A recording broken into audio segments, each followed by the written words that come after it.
The Guardian Part 2. Conclusion. And as she spoke these words, she kept her hand over the wound on his chest, smiling at him. I told you I would get to touch it, she affirmed, with a mischievous smile drawing over her beautiful face, head tilted a little to her right, her eyes fixed on his. I stand before you in complete surrender, Princess. She seemed to love that answer. So much it showed on her face as she smiled at him. She focused on what she was doing, moving her eyes to her hand as she pressed them in a little more to his chest. She was looking for his heartbeat, not horrified but amazed at him again when she couldn't find it, amazed that a creature could exist without it. Mom, Dad, it is true. I can't feel his heartbeat. That beautiful smile drawing on her face again, as if she was discovering the most incredible thing. And not what he always thought he was, an unnatural anomaly developed in a supernatural being, but when you think about it, to her it was... This was most definitely not the usual reaction John was used to, and this gesture from her part disarmed him. The king and the queen were literally at the edge of their seats, allowing this process to be completed. This was their first real contact with one another, their first exploration of this connection, an important part of the process to see if the bonding between them was going to be strong enough, and both the king and the queen bared witness to it. I told you, he said to her, moving his hand to hold hers as she held them in place where his heart is supposed to be, but at the same time allowing her to keep her exploration, feeling how that electrical connection jolted over his body, as well as to her body. It showed that doing this brought her some kind of pleasure, but it also had an unexpected effect on him. His heart started to beat. She gasped and looked at him. There it is. I can feel it, your heart, she said, even more amazed now than before. It's beating now, she said, now placing both hands over his chest, increasing the power of what they were both feeling. Her eyes seemed to glow due to this new discovery. But why? It is you, my princess. A vampire's heart has but one function, like I said before. It starts pumping our blood through our bodies to improve it when needed, to bring forward our true selves, our speed, our strength, our awareness, our senses, and right now, I want to be aware of you, and my heart is obeying that desire. I want to feel you, to understand your importance to me. John mused, judging this weird reaction based on how when he tensed his body to attack, his heart immediately started to pump blood, fueling his muscles, or when he wanted to focus on something specific, a conversation or something far away, his heart did the same thing, making his vampire blood increase his senses. Yes, he was sure of it. Princess Ilaria triggered his vampire nature just by being close to him, just by touching him. He remembered how his heart did that strange movement when he saw her before. My nature is acknowledging you, he finally said. The princess moved one hand to cover her mouth, amazed at this revelation. She, by touching him, understood for a fact that John cared about her, but him letting her know in his own words carried a different weight. It proved to her that what she felt was real. She looked up and saw that his eyes were in the process of changing, too. She moved her hand to touch his face, tenderly, but decisively. She ran her fingers over the scar on his face, while he took the opportunity to breathe her scent. And he wanted to make it be a part of him. You are full of surprises, she said, loving his eyes, loving him. There is more, he played, and she showed a hint of excitement on her face. Want to see? He asked her, not very sure about his decision, but also aware that he was hers, no secrets. She just shook her head in the affirmative, her hands moving back to his chest. John opened his mouth slowly, allowing her to see how 4 pairs of fangs started to grow from his upper and lower jaws. She gazed at his face, but not with fear. It was amazement, pure and unadulterated amazement, both of her hands firm on his chest, absorbing whatever it was she felt when she touched him. Vampire, she repeated. Yes, he responded. Apex predator, she said. Yes, he confirmed. Dangerous, she affirmed. Yes, I am, he replied honestly. Her hands stayed on his face, both of them on his cheeks. The face of a predator, not just because of his vampire features, but because his presence was also felt. She felt it, so did the king and the queen, but to her, it felt like a little tingle inside her heart, a warning that she couldn't feel as a threat because of his bond to her, but that nevertheless was there, his fierce eyes, his threatening fangs. The way these predatory features screamed danger, even to people in planets who have never been exposed to something like him. And yet, she continued to coop his face between her hands, that mischievous smile forming back up, a smile he later learned would mean she would either say something he was not expecting her to say, or something that will disarm him or make him laugh. "The only one like you," she said with her beautiful gray eyes fixed on his. "Yes. Mine," she said, tilting her head a little to the right again, a gesture she did often, a gesture he loved more every time he saw her doing it, confident her claim was final, certain that this strange, unique, and amazing being was in fact hers. "Completely yours, for as long as you'll have me, Ilaria." She kept her smile, satisfied. He could feel her body trembling as the touch lingered, the king and queen still in their same postures, but just as amazed as she was. "Thank you for keeping some of your secrets for me," she said, and he smiled. She released his face and started to walk back towards her parents. These movements from her part held a purpose. Every time she approached him and went back to her parents, she would brush hands with her mother and her father, and as John analyzed this, and unexpectedly, she spoke to her parents, "I am keeping him." As the most matter-of-fact thing, John couldn't produce a reaction. The king smiled. The queen laughed. "Don't be embarrassed, John. Etherian women do not hide our feelings or our sexuality when we find our chosen bond mate, or if there is any interest on one particular male that could potentially become that bond mate. I am sure you have noticed it. It is within our nature to be like this. If an Etherian woman sees a male they like, we will try to get reactions from him. If said male doesn't make the initial approach, we will try and find compatibility. It is important for the bonding process and to help us find the right partners," the queen explained to John. And now for him it made sense why the two females he met earlier today reacted to him like they did. What he thought was just a casual conversation, they saw as interest, and they found him interesting enough to warn him, aware he probably didn't know that flirting on this planet meant something else to them. "Be careful, Outworlder. Don't play unless you mean it. Ambassador," he remembered. "I understand, Your High. I mean Queen Yara," John said and vowed. And as he looked at Ilaria, two sentences materialized inside his head. 1. She is the only one that matters. 2. John, I have bonded with you, and I want to claim you for me. He could not believe this. He could not believe he deserved it either. His mind a whirlwind of emotions and understanding.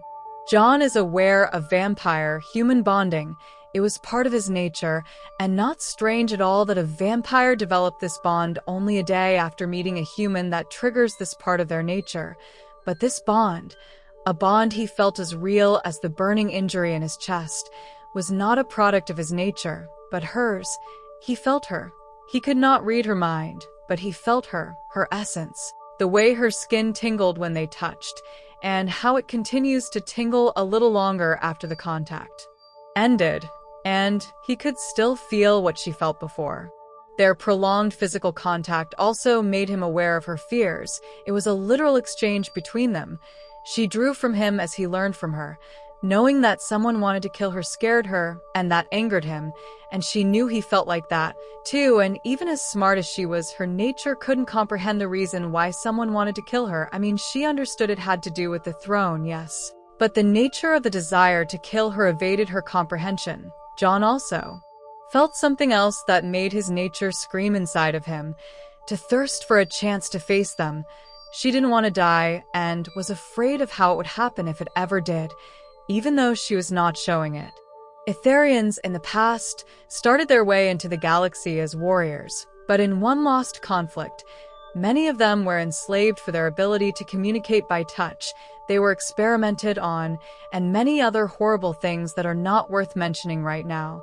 But their nature was used against them in every way possible, so they learned to hide it once they liberated themselves, to then grow to be the strongest species in the known universe, commanding respect wherever they go. Now, with their efforts for peace, and don't get me wrong, Etherians have the most powerful military within every race on over 20 galaxies. They are, like I said, respected, and no sentient race, unless they have a death wish, would dare to cross them. But their race is peaceful now, bringing in other worlds into their alliance by treaties, trade agreements, technology exchanges, and nonviolent means. And this strength gave them the chance to turn information into gossip, and gossip into myth. All proofs of this biological advantage erased. For him, it was not hard to believe. After all, his species have been doing it for millennia, too, up to the point where, even today, in the space age, most humans still think vampires are not real. The queen stood up and started to move towards him as she continued to speak. Once we are bonded with our life partners, we are allowed to have physical contact with other males, like, for example, salutes, celebration hugs, and it will only serve as a form of affection to perhaps a friend or communication between family or loved ones, she explained as she reached him. The act of saving my daughter's life, John, she said while she extended her hand to Ilaria, who held it, passing on her thoughts and feelings to her mother. And me understanding how she feels about you has earned you a place in my heart as family, and I will be forever grateful to you. And she extended her hand. John extended his, and when they touched, he felt that what the queen was saying is real. She felt happy and grateful for her daughter's life. She felt proud her husband asked for help, and she approved the bonding between him and her daughter. She pulled her hand away. John, thank you for saving my daughter, and thank you for not lying to us about you. She saw that in him. There is nothing to thank me for, Your Highness. How do you feel about these revelations, John? The queen asked him. Your nature is not so different than mine. Our species do form bonds with some humans that we protect, sometimes with our lives, and these bonds are strong, too. They have to be because humans have it in their DNA to fear us. An ancient fear developed over hundreds, if not thousands of years, understanding that we are dangerous to them. So our nature developed a way for us to be able to be near the humans we love without triggering this fear. It starts to grow once the human accepts the vampire. We can sense them even if we're not close to them, and they learn to understand how to sense us, our moods, our states of mind, and some even learn to read our thoughts. Too, it is very similar to what your kind can do. John revealed, his mind playing with the possibilities of a bond forming between him and the princess, and even thinking said bond was already forming, which would explain why he felt so strongly for someone whom he met literally hours ago.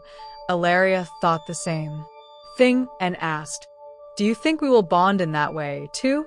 Her voice showed hope for that to happen. "I believe we are in the process of doing it. Remember, I felt a certain way about you the moment I saw you entering this room.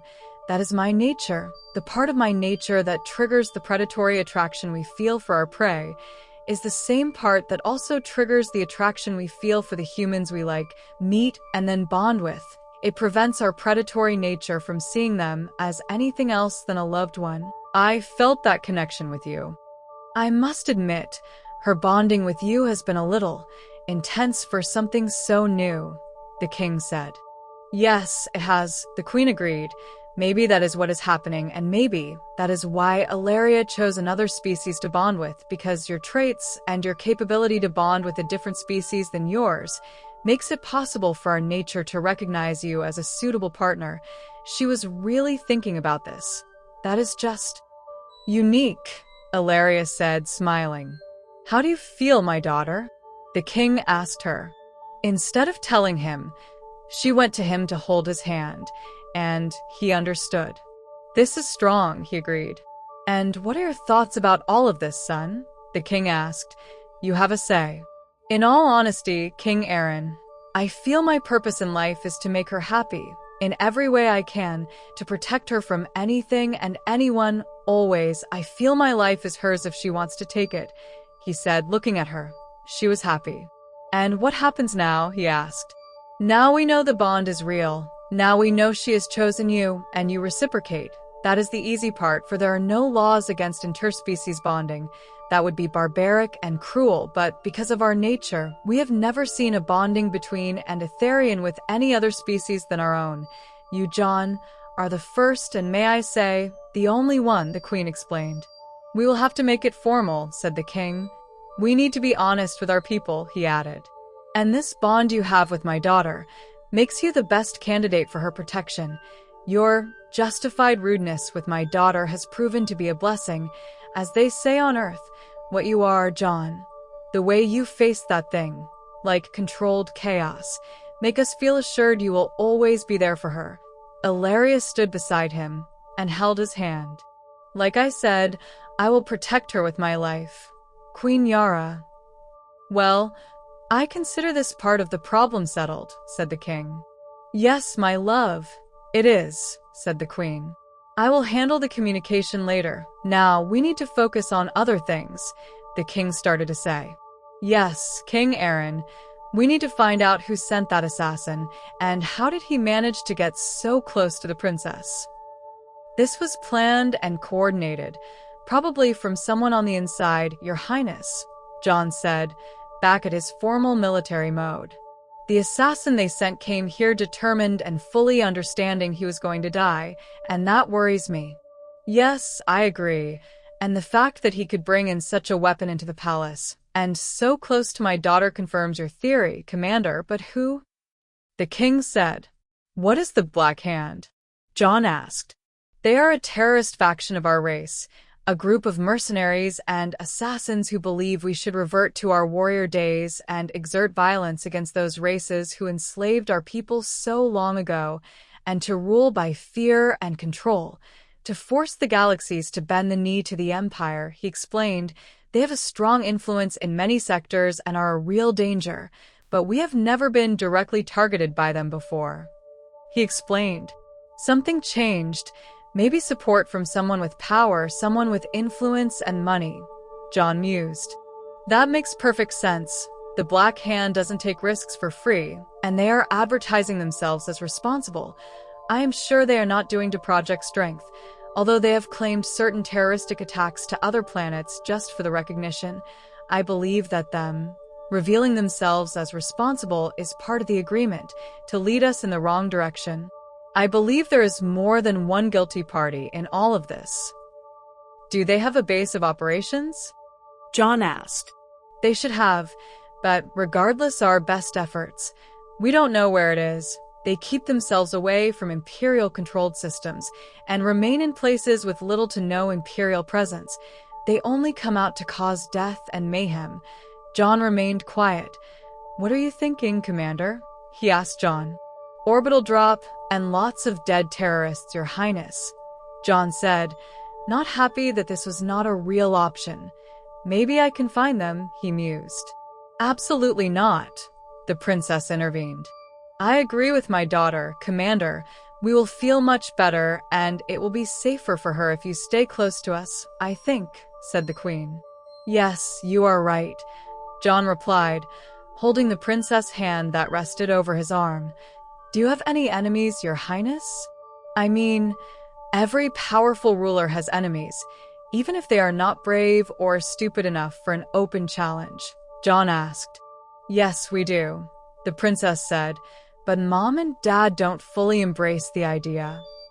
Ilaria, House Valera is not on the best terms with House Aaron, but they haven't been aggressive with our lineage ever since the wars ended over 900 years ago, the Queen said, after our house earned the right to rule. Yes, Mother, I know, but Supreme Chancellor Valera is always challenging the Crown's decisions, our efforts to bring peace, and he is nothing like his father. We all know what he thinks about Outworlders and our efforts to grow the Empire not by force, but by treaties and trade agreements. He is always the voice against you. If I was going to point a finger, his head would be my first target, Ilaria said. And because of their contact, John could somewhat sense the validity in her arguments. "I see what you mean, Princess." John acknowledged her. "In my experience, Your Highnesses," John started, "once an enemy, always an enemy. Even if you are in good terms now, I don't suggest you to be the ones to let your guard down." He supports the princess' concerns, and he was not going to leave any stone unturned when it came to her safety. "We appreciate your opinion, Commander. Is just that our military intelligence doesn't see a reason to not trust them," the king replied. "King Aaron," he said, claiming the right he was given to address them in a more personal manner, "if I may, even though I am not human, I belong to Earth. My mind works very much so like a human's mind, minus the supernatural things." And he was carefully thinking about his next words, for he was going to reveal yet another thing to them related to what he is: his age. Something that even for a race like the Etherians, who lived for 200 years, would be a wild number to process. "I have been serving on Earth military for at least 800 years. 200 years before that I was their prisoner." Ilaria turned to look at him. Her mind flashed with surprise and amazement with such intensity that you could power a city with the energy it produced. But she held her questions, allowing him to speak. "Remember, Princess, I am immortal," he reminded her, "and my experience is that you don't forget about those who wronged you, even though you can allow yourself to tolerate them to a certain extent," he said and waited. "We have to remember who you are, John. That is our fault," the queen said. "You have been alive for a long time," he nodded. "Not alive, existing, Queen Yara, but yes, I have been around for a little while," he added. "Even though I look like this, young I am not. And I promise I will keep that in mind, son," said the king, looking at him with new eyes, understanding that his knowledge must carry some weight. "What do you suggest we do?" "I suggest we follow the princess's distrust of anyone who tells you otherwise. Let us see which one of these rats." And then he thought that they might not know what a rat is. "These parasites can spring a trap, so we can catch them." And they appreciated the clarification. "I believe Valera will challenge the bonding," Ilaria said. "Perfect. That may give us some information," John mused. "If it will happen soon," said the queen. "Like we said, it is not illegal for an Etherian to bond with another species, but it has never happened before. There is not a Etherian alive who knows of a bonded pair like you two, so this may spark some challenges. Right now, we have an advantage. I am a big question mark to your enemies, Your Highness, something they probably underestimated. And now, something they can't understand." John explained his military mind working. "What do you think they will do?" the king asked, not because he didn't have any ideas, but because he was interested in John's experience. "I am not sure, Your Highness, but if it was me, the first thing I would do is to try to understand the unknown, so that I can plan on how to remove it out of my way. And the best way to do that is, well, to continue with the plan they already have and see how the unknown will react to deal with it. Not hard to do, since we already know they have elements who are willing to sacrifice for whatever it is they are sacrificing themselves for," he explained, all of them paying attention to him. "That is what I did most of the time for Earth during the conflicts we had before you accepted us into the Alliance, Your Highness. Something we are grateful for, but that has made my life sort of boring, until now." They laughed. He looked at the princess, and based on the expression on her face, he could see she had questions forming. He needed to give her that time, but for now, he continued, "I am the hardest thing to kill Earth has. So I was sent to identify threats, face enemies in person, and determine strength, technology, and tactics. Once we had this information, it was easier to come up with a plan of either attack or defense. Avoid a confrontation. I have been doing this for a long time, and in so many different places that I don't even care about counting them anymore." He paused. "If they're smart, that is what they will do. Then they will bring out their best plan of attack," he said and waited. "And during those campaigns, did Earth ever find anything they couldn't deal with?" She stopped. "I mean, did you find anything that can represent a challenge for you?" the queen asked, all of a sudden realizing that this might be the real challenge if things got really bad, an opponent that could stand its ground against him. He thought about his response. Queen Yara, I am something that was created for the sole purpose of killing other things. There is no other reason for something like me to exist. It is almost as if nature itself was bored and created something she knew she was going to want uncreated later, in a time and in a planet already hell-bent on killing its inhabitants. He started, and the princess interrupted him. That is not true. He looked at her and smiled. If I am not honest with you about myself, princess, then I do not deserve you, he said to her. I have tried my best to not be that thing, and I am not for the most part, but the military was also created precisely with that same goal in mind, kill and break stuff, he continued. I can adapt, I can integrate, and I can function not just as a predator, but my purpose of existing is to be a predator. It is my instinct, where people see an obstacle that can be negotiated with. I see something that has to be removed, not something to be walked around. Everything about me is designed to do that. My senses, my strength, my resilience, and my body's unwillingness to stay dead. And that is the mindset I always carried when I was sent to face any threat we had to face, because it is not in my nature to walk away from dangerous things unless it made no sense to me to face said things. He paused. With all of that been said, and understanding that I say it because it is important to set the right expectations, there are more than one species out there that could take my life, and some that have been close to doing so, he said, and passed his right hand over his right eye, making a reference to the scar he had as he made another pause. Let them understand that he was not indestructible. These times we are in, the space age, ever since our first contact, as we call it on Earth, has made my world bigger and my kind smaller. There are real threats out there, and all it takes is for our enemies to try and use one of them, and we need to concern ourselves with that, however, and this is an advantage I have seen.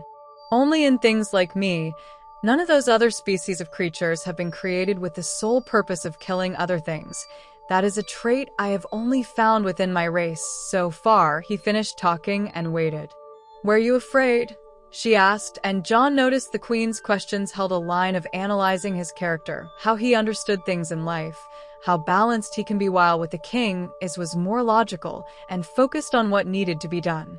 Yes, Your Highness, but fear for a vampire is different than with other species, I guess. We use fear as a motivation when fear is the only thing we have left. The fear that someone we love or people who need our help and can get hurt is a strong motivator to try and stop whatever it is that wants to hurt them. But if your question was if I fear for myself, then the answer is no, I don't. He answered as clear as he could. The Queen appreciated his honesty. Then I am glad, John, you are here with us, that you are here with my daughter, she said.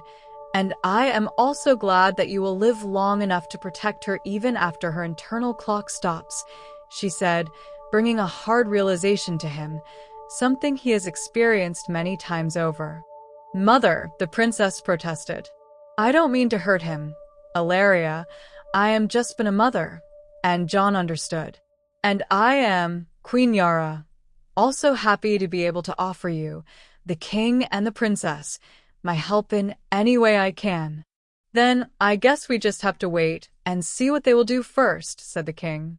Yes, he said, I want to recruit, or to pick, loyal royal guards to be a part of the princess's security detail. I need to be able to trust them, John said. Sure, and what do you suggest? The king asked. Well, if the princess trusts them, I will trust them, too. Also, I want to pick the 2 guards at the medical ward and part of her main guard, and 2 more they will choose themselves. Queen Yara moved forward in her chair. That is interesting. May I ask why? Thinking that these 2 guards tried to kill him, and now he wanted them close to him. Ilaria caught his thoughts and responded. He is thinking that they tried to kill him because he touched me, even after understanding they were no match for him. On point, he thought. You are getting better and better at that, princess. I am starting to be worried, she smiled. The queen smiled. That sounds reasonable. Yes, Queen Yara. Those guards are willing to die for her, and that is exactly what we need. Make it so, the king said. And they walked out on their way to the medical ward. Minutes later of playful walk towards the medical ward, where she would think about something, holding his hand, and he would think of a response she would read by their skin contact, and they would both laugh, realizing they developed a new form of interspecies communication. They reached the medical aisle where the guards were. John asked to enter alone. She would follow in later, and as he did, both guards tried to stand up immediately.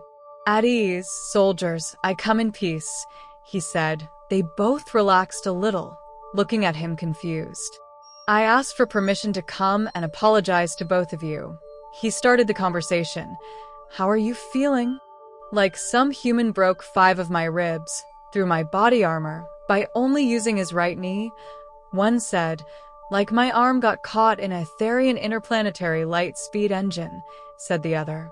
"I am told you both will fully recover in a few days. The medical skills and tech on Athar is legendary, so I come with a proposal. Should you choose to accept it, I honestly hope you do."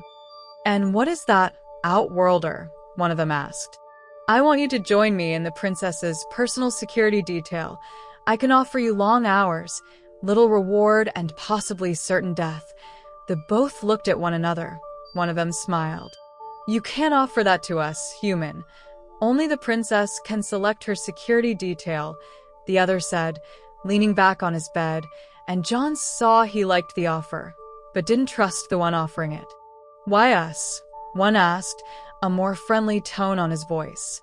"Yes, why us? We tried to kill you just hours ago," the other one said without looking at him. "Exactly because of that, you faced me even after seeing the incident with the lizard thing. You jumped into action to protect and defend the princess's honor, even though I believe you knew, or at least suspected you had no chance of killing me," John said, trying to see the boundaries between honor and pride, and this was the final test. "We are royal guards, human. We would die with honor if it means we protected the royal family," the guard gave the right answer. "Besides, on what authority are you telling us this, human?" the other guard challenged. "The princesses," John replied, plain and simple. "Nonsense." And at that time, Princess Ilaria walked in, understanding she needed to be a part of this. "He is not lying," she said, and both guards immediately stood up, regardless of the pain of their injuries. "No, please stay where you are. You are injured." "Yes, princess," one said, relieved actually. "As you wish, princess," said the other. "The human," she began to say, giving John a look and a smile, "speaks the truth. We need people we can trust, and he trusts you, and if he does, so do I," she said. "I know you have questions, and I believe you deserve answers, but this is not my world.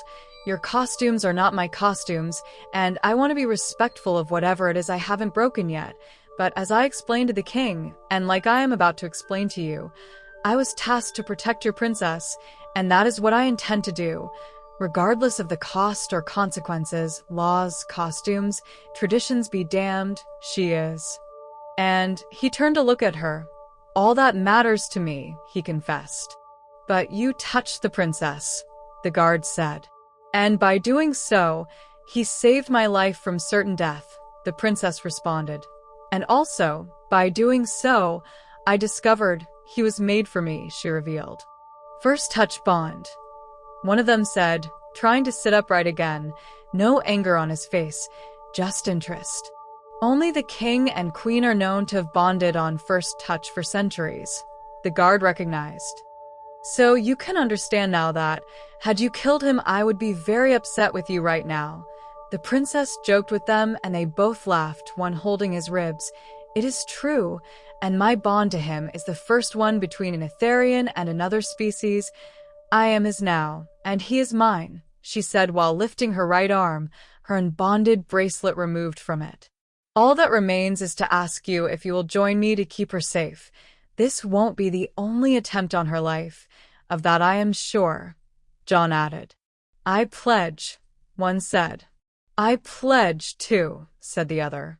The princess smiled and held John's hand, comfortably leaning her head against his right arm, while her right hand held his arm. "I thank you for your trust in me," she said to them.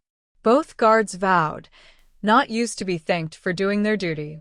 "Once you get released from this place, report to me directly," to receive instructions, the princess added. And if you trust any of your brothers in arms, choose 6 more of them and bring them with you. John asked them, and they nodded. Feel free to share what was shared with you tonight, the princess authorized. And they left, walking back to her quarters. I can't remain hidden. I need to speak out. She recognized it was something that needed to be done. As much as I hate to admit it, you are correct. We need to be on top of the ball, he said, using an Earth term he knew she wouldn't understand the moment he said it. What? She asked, looking at him. It is an Earth saying. It means we need to anticipate, she nodded. Oh, and I really don't like your plan, she confessed to him. I don't like it either, princess. I actually hate pain. I try to avoid it, he said. She laughed. Commander, you are really bad at it, she said, gesturing to the scar on his face. As they walked, flanked by the 2 guards that were with them, other Etherians passed them by. They all vowed to her. But some of the looks were not 100% agreeable. The princess noticed it too, so she held his hand again, not shying away from what she had decided. This wonderful creature was hers, and she was proud of her choice. She chose a partner who loved her and will protect her with his life if he needed to do so. Let them look, she said. What followed was a few weeks of calm before the storm. John kept repeating to himself, but he decided to focus his attention on training with the guards they have chosen as her protection detail. Some were hesitant at the beginning, but after a few days they started to appreciate John's knowledge about combat and tactics. He trained with them a few hours every day, restraining his strength to a minimum, just giving them enough resistance to make them fight for every point they took, and every fight they won. They noticed this. Commander, one of them said. Please call me John. Down here we are the same. We are soldiers on a mission, one unit with the same goal. They struggled with this, but we're starting to accommodate to this strange human, or to whom they still thought was a human. You can call me Commander when we are on duty, deal? He asked, and the guard agreed. John, those of us who were there at the ballroom that day saw what you did to that reptilian. Those who saw it later on the security footage also saw it. You're holding back on us, he said. Yes, I am, but only because you are not going to fight something like me, he tried to explain. If anything like that was to come into play or anything else, it will be his job to deal with it. Commander. John, another one said, respectfully, I disagree with you. I believe that if things get... He tried to remember an expression John had used before. Harry, like you say, we may have to deal with a reptilian or something else. We are all proficient on hand-to-hand combat, but we have not been at war for centuries, and some of us are rusty, he said, using another of John's expressions. And others have never fought a true enemy, John understood. Valid point, and you also get 10 points for each Earth reference. They all burst laughing as the princess watched them sitting close by. They were never apart, King's orders and the princess' insistence, so they spent most of their days together, during his training sessions with her guards, or when she had to attend her duties as princess. John stood no more than 1 step behind her, always alert. It all came natural now. A pleasant routine they both loved to share, stealing the occasional look when they thought no one was looking, the quick brush of their hands. It was accumulation of little but sought-after moments that kept them looking forward to their next daily obligation. They have decided that people should see them together often, to make it part of everyone's day to see them walking this or that other way, to make this as normal as possible before the formal announcement was made. Even though Etherians were aware, the announcement would be the day 20 galaxies will learn that officially, Princess Ilaria, only daughter of King Aaron and Queen Yara, rulers of the Athar Prime Empire, had claimed a human, or so they thought, as her bond mate, coming out clean. To her people. The guards, on the other hand, had been interacting with them for the better part of a few weeks already, and had been exposed to how their princess interacted with their commander, how comfortable she was around him, the way she looked at him, and the way he looked at her. They talked about it between themselves. One of them made the side note that sometimes, especially when the princess was interacting with anyone outside the palace, and especially other Outworlders with a violent past there. Commander's gaze changed, his body tensed. He looked like a predator. "Relax, Commander," she whispered to him when she felt him getting tense due to overly friendly ambassadors who, just like him when he got here for the first time, were not fully aware of how important it was to keep their distances from the royal family, especially from the princess. "Your new security protocols have been in place for a while, so I am sure he didn't bring a hidden blade or anything else." Her right hand lifted, in a sign that told John to stand down, but that was also designed to let everyone else notice he was paying attention to something that helped with the coordination between the guards, John and their princess, and it also served to inform the uninformed that they were getting to close. This was tested during a visit of the Border's Dominion Confederation, a group of planets located near the outer rims of the Empire's controlled space. They represented the first line of defense in their side of the galaxy, fully supported by the Empire with heavy rotations from Etherian soldiers who were sent there by seasons to serve and then switched back with other troops. These were not dignitaries, they are soldiers, good people with no time for royal etiquettes, and, because of the current climate, it was possible for a misunderstanding to happen. Their main representative, from a race of pale gray humanoids known as the Vexers, tall, almost 8 feet, lean, slightly elongated head with patterns on their skins that may have resembled Earth's native symbolism to some extent, long, for finger hands and their knees bent backwards, providing these species with the ability to jump very high and to produce tremendous bursts of speed that, combined with their natural strength, made them a force to be reckoned with in close quarter and half-range combat. They were here to speak to the king about an expiring trade deal and interspecies training projects they had been in conversations about, but when their special relations officer approached the princess, he inadvertently stepped too close, and that's when John tensed up a bit, unnoticeable to everyone but her. She lifted her right hand, palm up. John eased up, but the guards were paying attention. "Welcome to Athar Prime, Admiral Yontor Vex," she said. She only lowered her hand, slowly, when he noticed her gesture. "It has been too long since your last visit," she added, letting him know she knew this person. "Wait along. I hope everything is okay in your sector." She was delightfully diplomatic and cordial to the Admiral, who immediately understood. "Princess Ilaria, Your Grace," he vowed. "I am sorry if I broke any of your new protocols," he said. The apology was real. "Not at all, Admiral. We just had to increase our security after what happened," she clarified. "I understand."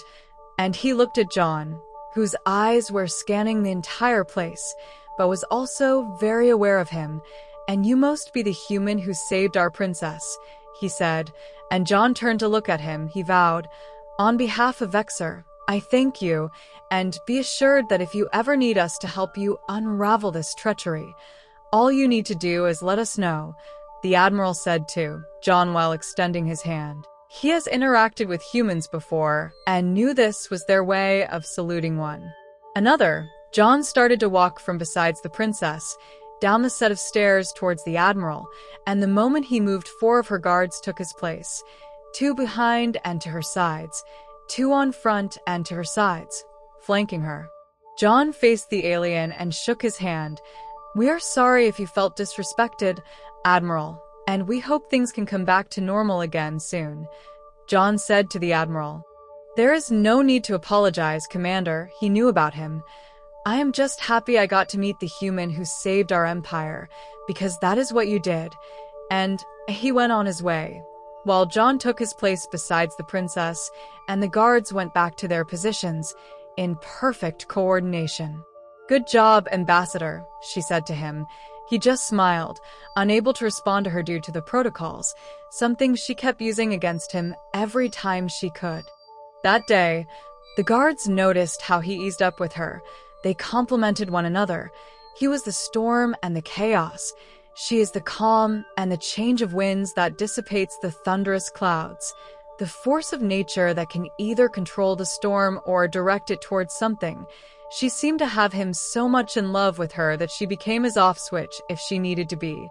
They became well aware of his bond with their princess, and were also fully aware their princess felt even strongly, perhaps, about him, and fully accepted the union. They supported it.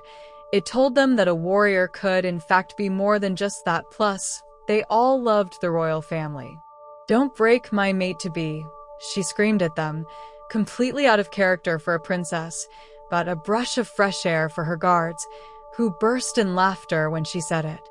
"You are a wonderful royal distraction, princess," he snapped back at her. She twisted her head a little to the right. "Only because you allow it, Commander," she said. They laughed again. "Okay, what do you propose?" John asked the guard. "Well, let us understand that strength, and maybe help us fight against it should we have to." John thought about it. He never did a full reveal to them, so to speak, but he did say he was not what he appeared to be, human. To understand, you need to always keep in mind the fact that I am not human, even though I look like one. That is all I will say about that for now. And if you ever face something like me, numbers, distance, and movement are your allies. If you are faced with something like me at close range, don't overthink. React and be aggressive. That is your best bet, he explained. "But not a guarantee," the guard asked. "Not so much at close range. That is where I am more effective," John added. "Show us," another one said. "Don't break him," Ilaria shouted at them again. "Okay, take your stun rifles and put them at maximum power." They exchanged looks. "But Commander, at maximum power these can actually hurt you." John knew this. "Yes, that is the point. You need to stop me before I get to you. It needs to be, and to feel real. I would suggest plasma rifles, but that would be overdoing it," he said, and they exchanged looks again. "I am just joking. I am not going to let you shoot me with plasma. They take too long to heal," he laughed. "Don't let me play with your minds. Focus. The goal is to stop me long enough to give you time to take the princess behind the barrier. If I reach her, you lose. If I don't, you get the next day free. On me," he offered, and they all cheered. A free day to go out and have fun, and not having to pay for it sounds like a good thing. "Princess, would you like to play the damsel in distress?" he asked, and she went to him immediately, brushing his hand while she went to take her place behind the guards. "I want you to win, just so you know," she whispered at him and smiled. They took their positions. "Remember, my speed is in my legs, my balance is in my core, my focus is in my head. There are 8 of you now. Stop me on 1, 2, 3. And he darted towards them, using his unnatural speed but marginally. Not at full power, but fast enough to make them doubt themselves out of pure disbelief. In seconds, he threw down the first 2 guards, then disarmed 3 more, then the other 3, and stood just inches away from her. She looked at him, smiling. "Got you, princess," he said. "I will never get tired of watching you do that," she replied. "How is that even possible?" said one of the guards. "You move like a Dartarian thunder beast," another one said. "Do I even want to know what that is?" John asked, but nobody answered him. "He is faster than that," the princess added. They stood still. "Faster?" one said. "Yes, I am, but that is not the point. Look, I don't expect you to fight anything like me, but you brought up a good point. So it makes sense that you at least understand that there might be things similar to this and understand what to expect. Now you know. Now you will do better because the surprise factor is out, an advantage for you. Our enemies don't know this, so it will be a surprise for them when, and if the time comes. What you saw in the ballroom was slow, controlled. And he darted back at full speed to his previous position. So fast he was just a blur of black stuff until he appeared way back to where he was. "Now, stop looking surprised and focus. I will go a little faster this time. Ready?" he asked, and they replied, "Yes, sir." And they looked excited about it this time. He did it again, but this time he got shot once in the right knee, twice in the chest, and he had to evade at least 4 headshots.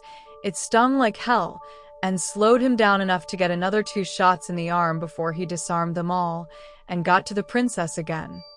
"Got you again," he said. "Your men are having fun," she said. Yes, they are.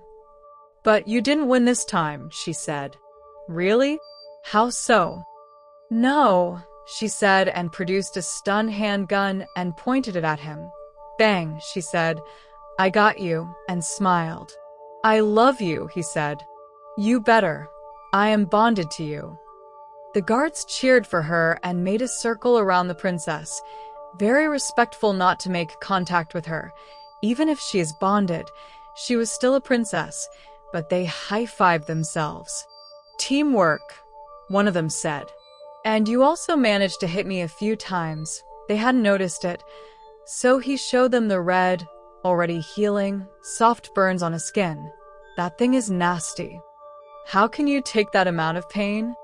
Hey, the commander took a sword to the chest. We all saw that. One said, Sir, I hope someday you trust us enough to tell us who you really are. He didn't say what. He said who. John appreciated that. But until then, I am honored to serve under your command, and glad you are on our side. And he stood in attention, followed by all the others. We serve together, soldier. You are not under me. I will just bark orders at you and hope you obey them, he clarified. And the reason I can't tell you is not because I don't trust you with my life, and most importantly, the princess's life. I am under orders from my command back home to not say it, but perhaps I will do it regardless. When the time is right, we will see. This exercise, he changed the subject, was not intended to have you stopping me with stun guns. That is something you will not be able to do regardless. The goal is to show you that with coordination and understanding your enemy, damage can be inflicted, giving you the chance to move and fight again. To complete your mission, he explained, you are dismissed. You earned your day off on me. They cheered and saluted him with the official Etherian military salute, right fist on their chests, and a formal vow to the princess. The guards, like you and respect you. John, you treat them good and they appreciate it. I've heard people talking about it. The same is happening with the people who have interacted with you. 2, you are winning them over one by one. Well, I have very good motivation to not be a monster all the time. My monster, she said again.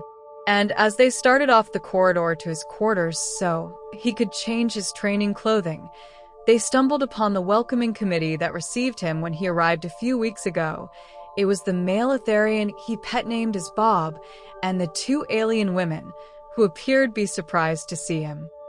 Hello, Bob, how have you been? He said. The guy stiffed as if someone poured concrete down his throat. Ambassador Forrester, it is good to see you again, he lied. They all bowed to the princess, who was standing beside him, not on front, but beside. Your Highness, they all said on unison, as they vowed to her. Princess Ilaria, they received me when I arrived, he said. Why do you call him Bob?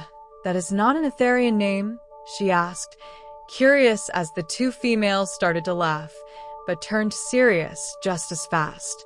I like to name the people I like and hope to see again is an earth thing, he said. And now that I see you again, may I have a word with you in private? He asked the male alien, whose face turned into the best representation of confusion and distress one could ever see. Princess, please give us a minute. And he went with the alien male just a few steps away, the royal guards taking over his position, instantly taking defensive postures.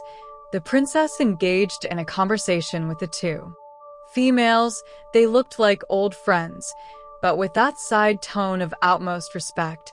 He could tell they talked about him as the 3 of them glanced an occasional look down his way.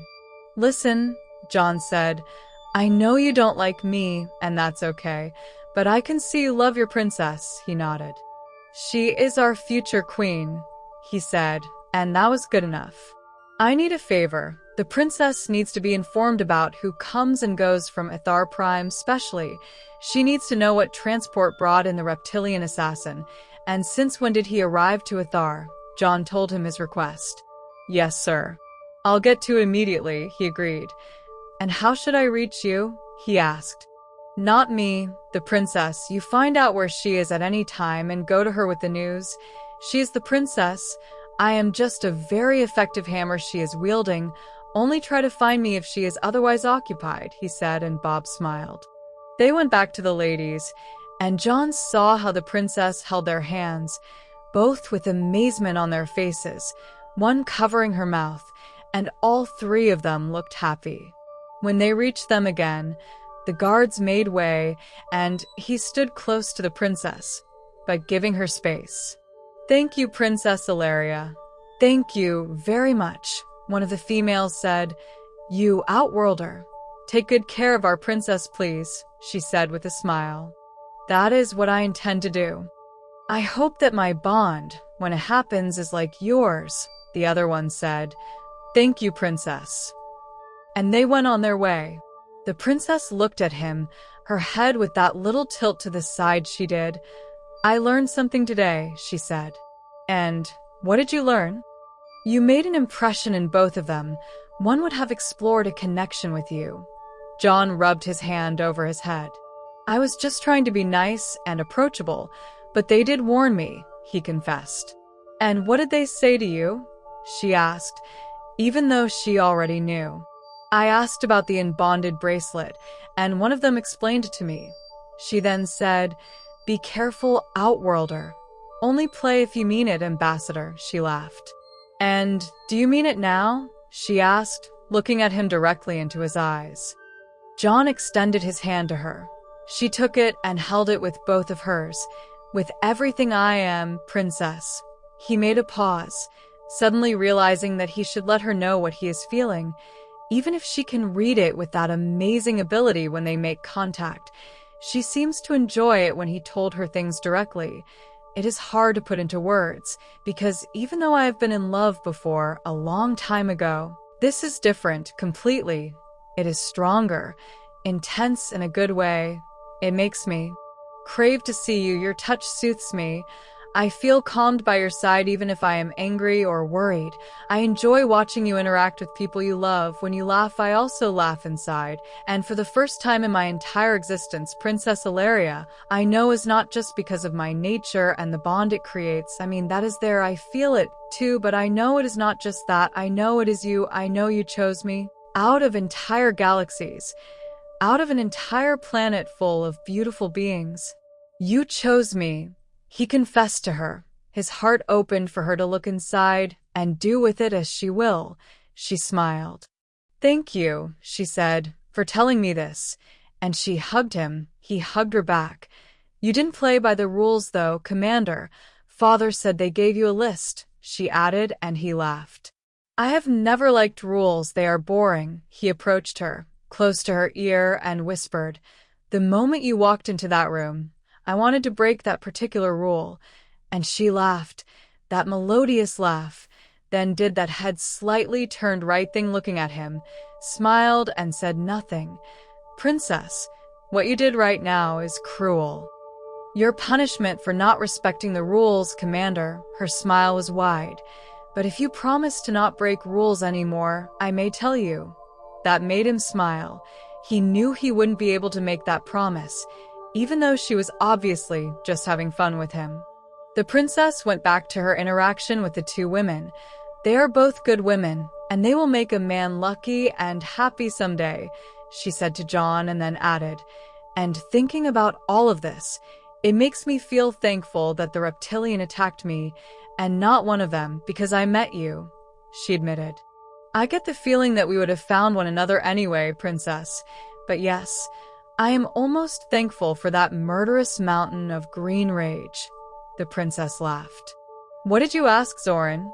she asked him. "Who is Zoran?" he asked her. "The Etherian you were just talking to, the one you call Bob. His name is Zoran. He has been working here for a long time," she replied, and John laughed. "I asked my friend, Bob, to do some digging for us. He owes me that," John answered. "And you? What was that?" he asked her. "I shared our bond with them, how I feel about it, how I felt when you touched me the first time, and he understood why she did it but allowed her to explain it was a good plan. Etherians may not understand this, unless it is by sharing the feelings through touch. And no, I don't plan to go out doing that with every single female I find, but at least they have family, their mothers partners, and so on." It can start spreading and helping people understand, she explained, but also, in Etherian tradition, that a member of the royal family, the princess nonetheless, heir and future ruler of the empire, decided to share something so important, so personal with someone from outside their family circle was considered a great honor. You are brilliant, and they continued to walk. I need to start preparing for my father's announcement in a few days, she said. Yes, that will be our first step towards finding who is behind this, and they disappeared down the next corner in that corridor. I cannot hide this. I need to make it public, she said again. I know, and I will be with you in every step of the way. Things continued to move in a normal manner, and John had noticed how what the princess did started to make subtle changes in some people inside the palace. Even Zoran didn't look at him weird the few times they ran into one another. John just hoped that it would be enough to make a change, not because he needed the approval of her people to fall in love with her. That was not what he worried about. But because if the approval of their people was strong, and the attacks on her life were in fact a political move, something he was positive was the case, it will be a less powerful one due to the support of the Etherians to her bonding with an Outworlder. And before they realized it, the main day arrived, the day the royal family would address not only their people on Ethar Prime, but everyone else in galaxies. The king stood up at the main palace's balcony, the area used for announcements such as this for celebrations and other important times of communion within Ethar Prime. It was high enough to keep them at viewing distance so that anyone had a chance to see them. Projection screens populated the entire planet so that anyone who didn't come to see in person could both see and hear what was happening, the queen standing by his side. John and Ilaria were standing behind them, away from the crowd's eyes for now and flanked by 4 of the 8 royal guards John handpicked to be a part of her security detail, the ones he spent weeks training, trusted, loyal to her, and oddly enough, to him as well. The 2 directly behind them were the ones John sent to Med Bay, both flanking him and her, both fully trusting him with the life of their beloved Princess Ilaria. I am nervous, she said to him. Her voice was just a whisper. What? Are you getting cold feet, Your Highness? He asked in a playful manner, knowing she will not understand the concept, but the guards did. He had used the term with them during their training, they laughed. What? My feet are not cold, and she looked down at them. What does that has to do with? And when she saw him smiling, she muttered, John, and punched him twice on his left shoulder, forcing a short laugh from the 2 guards behind them. This is serious, John, she said, with fake annoyance in her face. And you too. 50 push-ups the moment this is over. Both guards replied on unison, yes, Your Royal Highness, still laughing under their helmets. They knew she was just joking with them, and they appreciated this. Thank you, she said to him, because this little interaction made her feel better, and slowly, without looking at him, she moved her hand towards his, instinctively knowing where it was, finding it with ease and holding it while knowing it belonged to her as she held it tight, as if she was hungry for his touch, as if he hadn't been with her all day. It was their bond. A bond that, for reasons both natural for an Etherian and unnatural as well, kept growing day by day. The guard behind John turned his eyes just enough to look at their hands, then signaled his partner to also look. They both smiled. Etherians enjoyed these unions, but this one was special for them because it meant safety for their princess and their kingdom. The guard behind John slapped him gently over his left shoulder in a gesture of approval and friendship, product of their time training with him, and the trust that developed between them. Congratulations, Commander, he said. John twisted his head and nodded. Thank you. And as the king started his address to his people, they all stood ready, listening to the king. His voice amplified. It sounded like thunder. The people roared, but just as many kept silent, obviously taken over by the gossips that by now have been running through the planet as wildfire. Those who were not present here watched this event from different places, some from inside their homes, their places of work, on main streets. And not only the entire planet, but all 20 galaxies had been called to see this proclamation.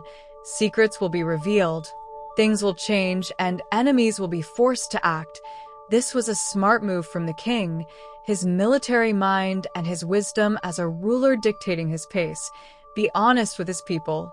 Let them decide what happens now. People of Athar Prime, welcome to your palace, and thank you for coming today. He paused, gathering his thoughts. Not too long ago, and as you may all know, there was an attempt against my daughter's life, Princess Ilaria. Screams in disapproval could be heard throughout the planet, and everywhere this was been broadcasted. Too, like I said, all galaxies and planets under this alliance loved the Aetherians. Even though some of them are tight asses, they acted and treated other species with nothing more than pure respect and a willingness to help them. The way this king has been ruling ever since his ascension to the throne, with pure respect and understanding. She was attacked by an assassin sent by the Black Hand, but not on their own. We have a traitor to the kingdom. Gasps were heard alongside of words of disapproval and condemnation. Your people love you, princess, John said. She squeezed his hand. He could feel how her body reacted when she remembered the reptilians so close to her. She could feel its stench and the fear she experienced when she thought that Blade would have ended her life. We do, Your Highness, said the guard in front of them. She lowered her eyes in acceptance. Thank you, she responded to the guard. And what about you, Commander? She asked him, while the guard behind him leaned forward. Answer correctly, sir. I kind of like having you around. And John cracked a smile, as did the princess. Exactly, she agreed with the guard. I am unconditionally in love with you, princess, he said. She squeezed his hand a little more, drawing their connection to her, feeling his words deeper with their bond and the connection between their bodies. They have inadvertently created the purest form of communication that was both spoken words and felt emotions, a form of communication that could be heard and felt at the same time. This was powerful. The king continued, but this treasonous act has also brought forth something else, something old and in my heart, something pure, he said, and that is why I come before you today, as it has been our tradition for millennia, to always speak the truth to our people and to all peoples who form part of this alliance. Trust is something we earn, something we build upon, and even though we could have chosen dominance and control, our empire has always erred towards the side of earning the trusts of not only our own people, our own flesh and blood, but from every single species we welcome into our great galactic family. We don't interfere in their internal affairs, in their traditions, and we ask they don't interfere in ours. We discuss our differences in peace, but with firmness, not with violence and plotting from behind locked doors. This works, and we have thousands of years of prosperous growth to account for it. He said. People nodded, some smiled. It was true. Everything he said was true, and that is the reason why I stand before you today, not as your king, not as your ruler, but as a man, as one of you. The king did something he has never done, something new to all of them, and that no other king before him ever did either. He started to remove his crown, slowly but deliberately. The queen followed him, both placing the symbols of their power on the balcony's edge. One of the guards muttered something in their language. John understood some of the words, but couldn't make out the meaning. It is part of an old battle song. My people used to sing it in the old days. It was sung before every battle, written in Old Aetherian, a language we don't use anymore as we adapted to our new path in life, though we all learn to speak it as we grow up. She explained to him. Their bond allowed her to catch that thought from John's head. So subtle, she just responded to it as if he had asked her the question. It says, if by my life or death, I can help carry you in these steps, I will live to support you or die to protect, because there is no price I am not willing to pay, because my love for you, defeat cannot accept. It is a pledge of honor to our planet, to our loved ones. She turned to face the guard who said it, and whispered, "Thank you," to him. Understanding he had made the pledge directed to her father, he stood up even straighter and placed his hand over his heart and vowed, saluting her. She smiled with teary eyes. "This is..." John was lost for words. "Beautiful," she said, and he agreed. "You just read my mind, by the way," he told her, casually, and she squeezed his hand again when she realized it, understanding the implication the strength their bond was going to reach. The king had taken a pause, looking at his people. The silence was absolute. "Today, I stand before you as a father whom almost lost his daughter to treachery and maybe even treason, a father who loves his daughter dearly, a father like all other fathers here today, who are grateful every day when they see their children laugh, grow, and love." The queen stretched her hand to meet his, leaning her head against his shoulder, but not saying a word. In the crowd below, women cried, man held. Serious and angry faces, but they paid attention, he continued. "Today, I stand before you humbled and grateful for one single man who stood in the way of my daughter's certain death, and because of whom I was allowed to see her, to have her share her beautiful mind with me, to see her smile, to listen to her plans," he said, full of emotion, his words carrying truth and appreciation in them and making the guards hit their chests again in unison, a salute to John, and what he did, no words. "Pure pride and honor," the king continued. "Today, I am not going to explain to you what happened, I am going to show you what happened." And at his command, every single screen over 20 galaxies started to show a recording of the event, from different angles at first, but focused when the reptilian started to walk towards the princess. And from another angle, it showed how John started to move towards the assassin the moment it started to walk towards the princess. Too, the recording showed.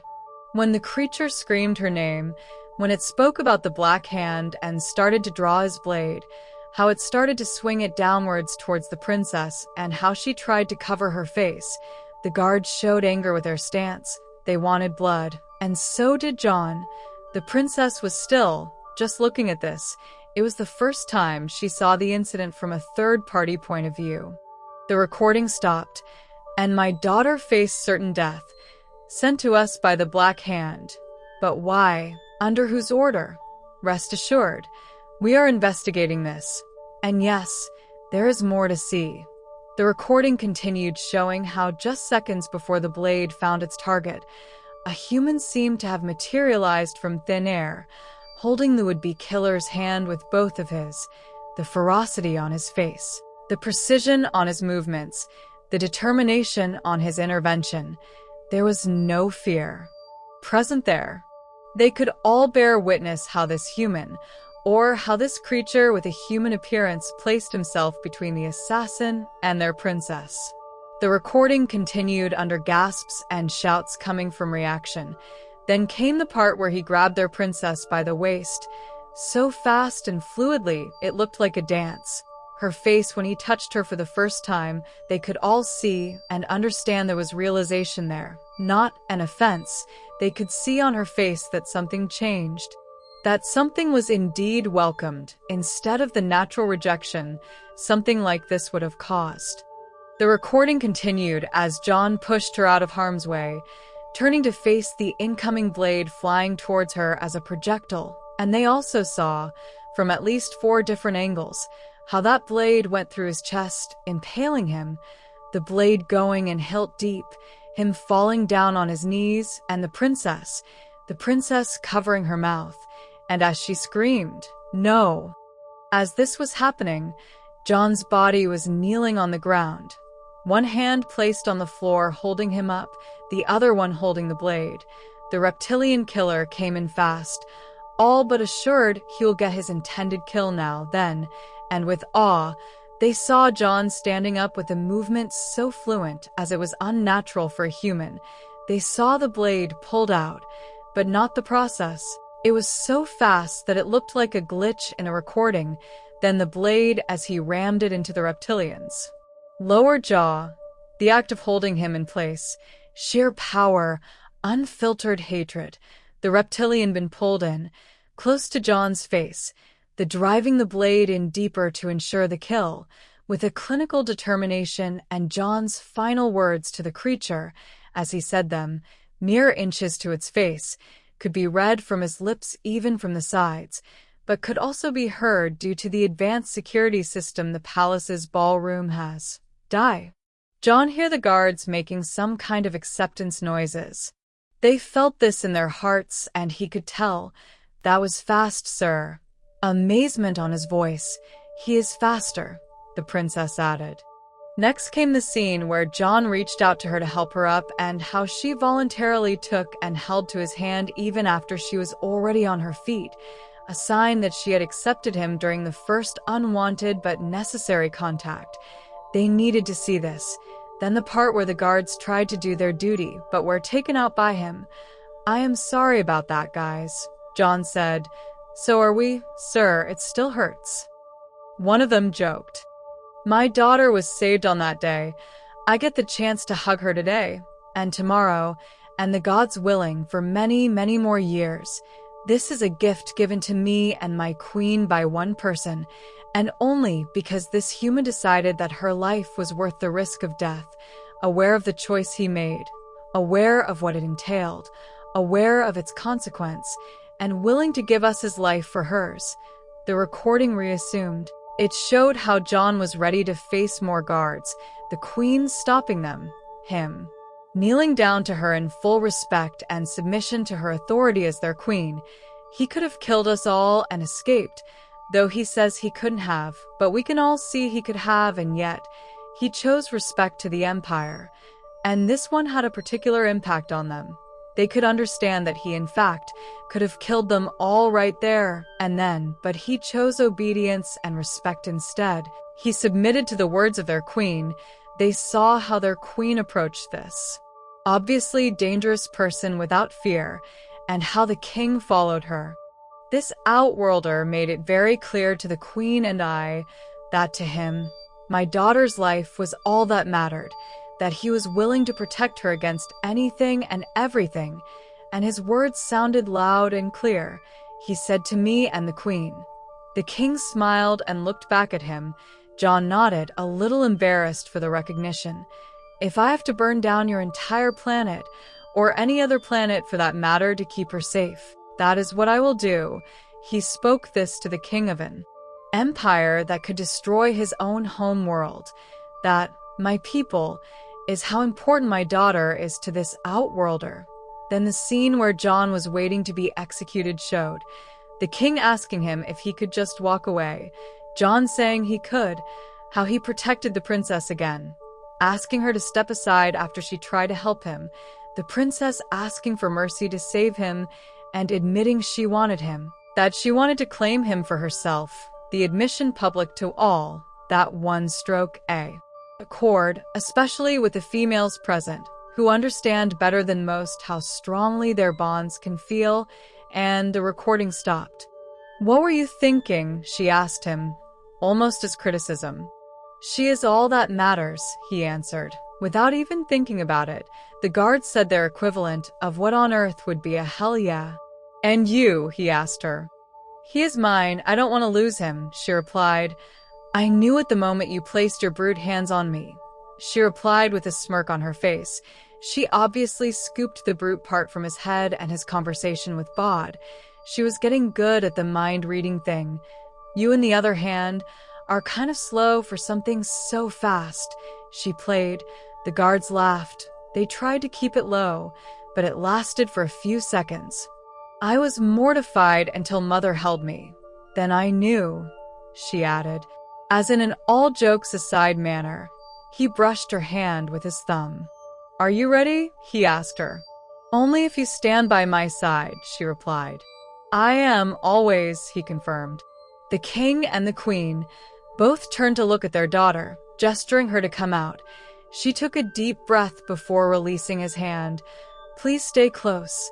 He nodded, and as she started on her way outside, the guards looked at him. He nodded and followed her out, each one of them standing behind the king and queen. As she walked out, the princes began to remove her tiara, the same gesture her parents did, and the people, the moment they saw her, exploded in thunderous roars and cheers. They loved her, all of them. She was the symbol of their future. She waited until they stopped applauding and addressed them. "Welcome, people of Ithar Prime and members of the Alliance all over the galaxies," she paused. "Thank you for being here, and thank you, Mom and Dad, for allowing me to do this. And thank you, Ithar Prime, for allowing me to share this moment with you." They were presenting themselves as Itharians, not as their royalty, for not even the princess would address them as Mom and Dad in public, but she did. The people loved this. They felt them as what they were, Itharians, not arrogant or pretentious. Royalty. I am not as fluent as my father is, though he is trying to teach me, or as gracious as my mother is, an impossible task. She extended her hands to both of them, and they learned about this new discovery. She was bonding with him by the vampire bond, too, and that she has started to read his mind.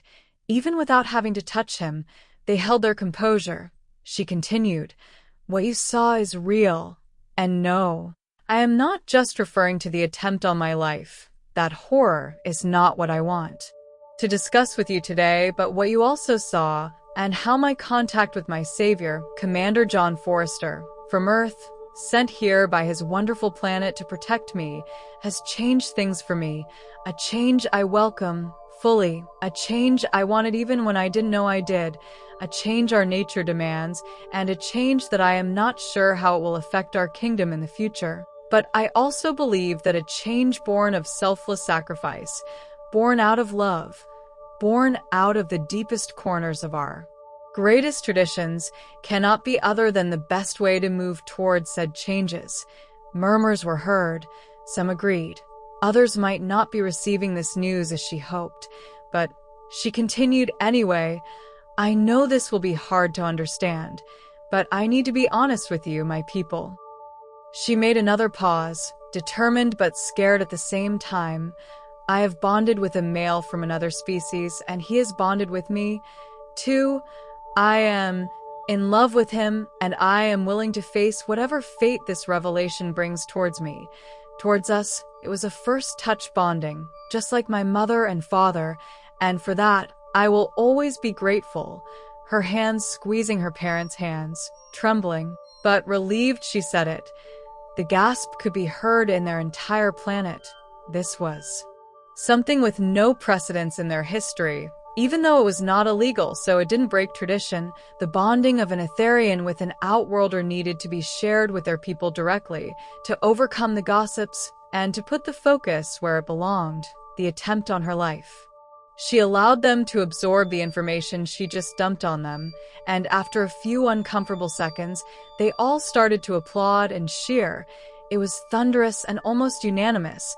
Of course, they knew some of them would not accept it, and that was okay. Disagreement was a right within the Itharian Empire, even with the king, who is not tyrannical.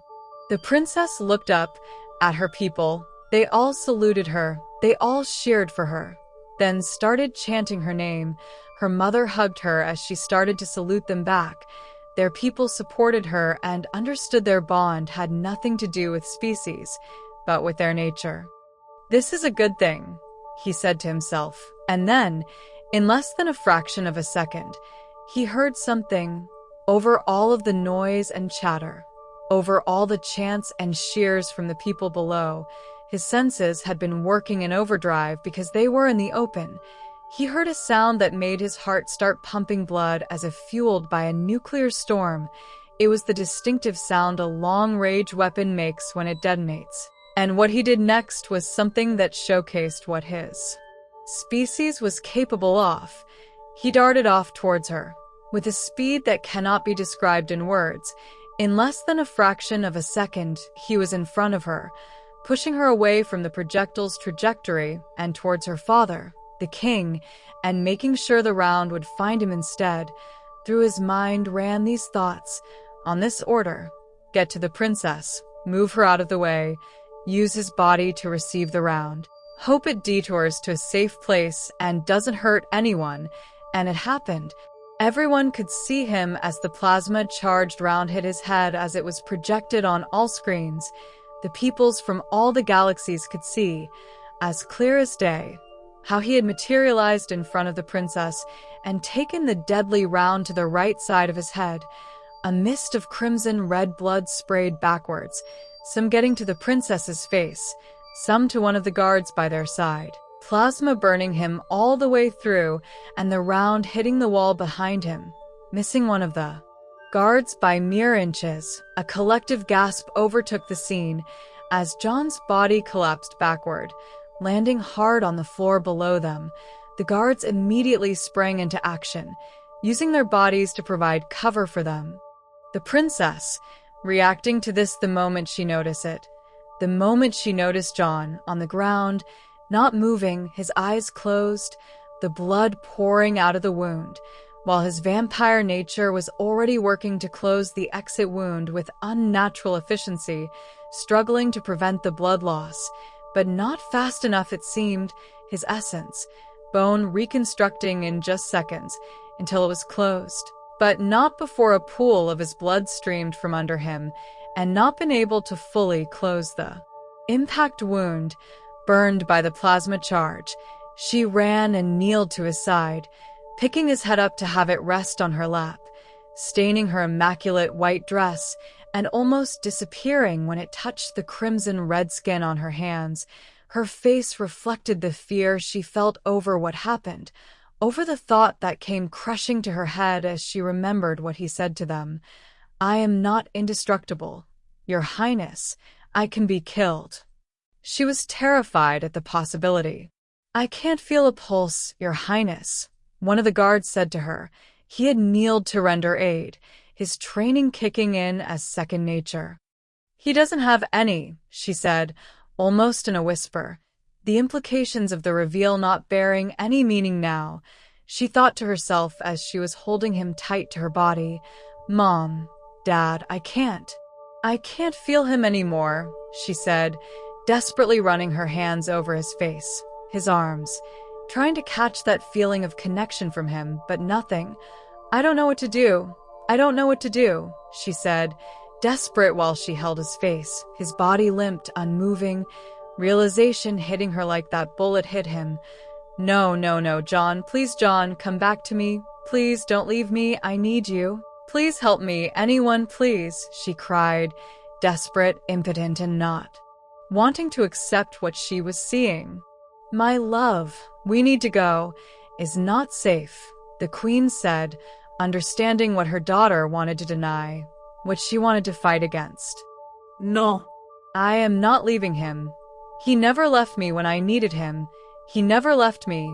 This last part came almost as a whisper, as Princess Ilaria replied, defiant and determined to remain by his side.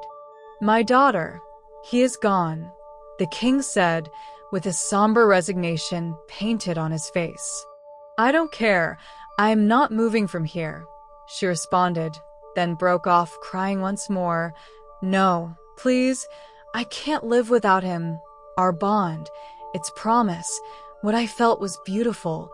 I was happy," she cried. "This is killing me. Please help me." She kissed him, the first time she did it.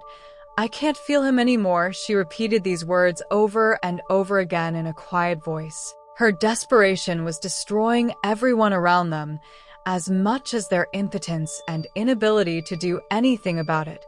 Her pain was too intense, so much so that the queen kneeled to touch her, to try and take some of it away through her connection with her daughter, and what she felt shocked her so much she had to remove her hand. It was the first time ever since her daughter was born that she was forced to step away for the pain she was feeling. She couldn't bear it. Her eyes crystallized and tears escaped her. "Her pain is all," she said with almost closed lips. She feared for her, but none of them dared to break them apart. She was allowed to stay there with him. A guard rushed into the scene, his eyes wide opened. "Your Majesty," and stopped to look at John's body, then turned to speak to the king. I have an urgent message from Earth Command, he said. Not now, the king said. I am sorry, Your Highness. It is about the commander. They know what happened. They were watching the message from Earth. It sounds important, Your Highness. And the king took the device. It was a written message. Admiral Thorne said something to him. A message he knew the king would understand. Get his nourishment supply. It said, Thank you, my friend. We will try, the king said out loud. Then he ordered one of the guards from Ilaria's security detail, the ones who worked with John. You need to go to the commander's quarters, quickly, find the vials with what looks like blood and bring them here. Admiral Thorne will tell you what you are looking for. He handed them the device as two of them darted away, while the other two kept blocking the royal family. The princess was out of sight, kneeled on the ground. More guards started to arrive, looking at what was happening, and more guards were dispatched to trace the place from where the shot was fired. The entire palace was on the move, while the people and the big plaza inside the palace just waited. They will not make it in time, the queen said. His quarters were not close to this side of the palace. She said this not wanting to sound cold, but also not allowing false expectations to set in. The princess kept rocking him in her lap, crying in a low-voiced tone and telling to herself, Please tell me what to do. Please tell me what to do. I can't lose you. Please, I don't understand your biology. Please tell me what to do. And something came to her mind. She had an idea, albeit a crazy one.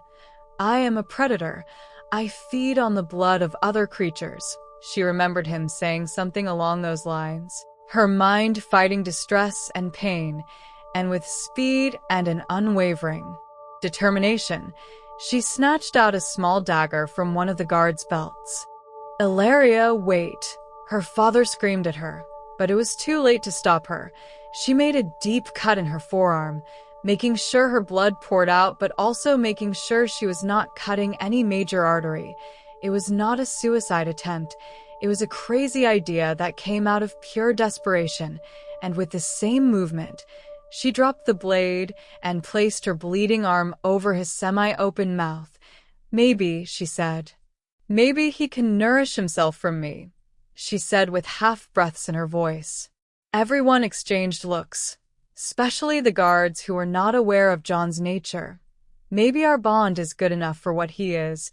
She looked at her parents, not fully believing this will work, but trying to find support. Of course, my dear. It is worth trying, her mother said, kneeling beside her again. Yes, my child. Focus on that, her father also encouraged. She was focused on what she was doing while her life blood started filling up his mouth. The color was redder than a human's blood, thicker, flowing out of the cut in her arm. John, please don't leave me. She pressed her arm against his mouth and waited, but nothing. It was not working. She removed her arm from his mouth and collapsed over her mother's lap. She looked defeated. The queen tore off a piece of her dress and bandaged the wound on her daughter's arm, while at the same time fighting against the pain her daughter was feeling. It took her tremendous strength to power through it. She caressed her daughter's head as she cried with a deep, full of feelings crying. The queen extended her hand and placed it over John's forehead, who still rested in her daughter's lap. He looked as if he was sleeping. Thank you, John. You saved my most precious treasure yet again. Tears started to roll down her face, too. The king looked at them and knelt to hug his wife, and the guards knelt in respect to John's sacrifice. The scene was somber. His blood had poured all the way down her leg to the floor below. His veins started to show over his face, but then they started to hide again as the princess felt something. It was subtle, a flicker of something inside of her. She lifted her head to look at him and moved her hands to touch him again. Mom, I think I felt him. I felt him. She removed the bandage her mother made for her and placed the still bleeding arm over his mouth again. It worked, she whispered, and the moment she did this, He moved ever so slightly, his lips caressing the parts of her arm they touched. His hands slowly moved to hold the arm in place, and she felt it when he started to feed from her. It worked. It worked. He is feeding, she said, her free hand caressing his face while crying and trying to laugh at the same time. Take what you need, my love, said the princess. This is impossible. What kind of race is this? The king asked, but it was not really a question. A miracle race, my love, the queen added. John continued to feed, slowly but deeply, but he did it as if something inside of him was telling him he needed to be gentle and not take too much either. Just enough, aware he could hurt her, he released his grip and allowed his arms to fall to his sides, as if he was too weak to keep them up. Then he opened his vampire eyes and looked at her face, the skin of her cheeks glowing under the reflectiveness of her tears, her dress full of blood stains. His blood. He was still weary, still weak, but conscious. Hey, you, she said to him, in a tone of voice that was all three things, sweet, concerned, and relieved, her good hand still caressing him, full of emotions as she began to feel him again, tears still flowing, but her tone of voice softer, full of relief. John stared at her, realizing what she just did. He reached for the arm where she made the cut and looked at her, his fangs and eyes showing. She thought he wanted feed from her again, that perhaps he needed more, and leaned into it. You are hurt. Please let me help you now, he said with a weak voice, and he bit into his wrist, tearing into his veins. His blood started to flow. He placed his arm over hers, their blood mixing. He left it there until his arm healed, mere seconds, and when he removed it, they all saw as her wound was already healing until it completely closed, not even leaving a mark to remember where it was. A miracle, said the queen again. The princess' eyes were fixed on him, amazed and happy.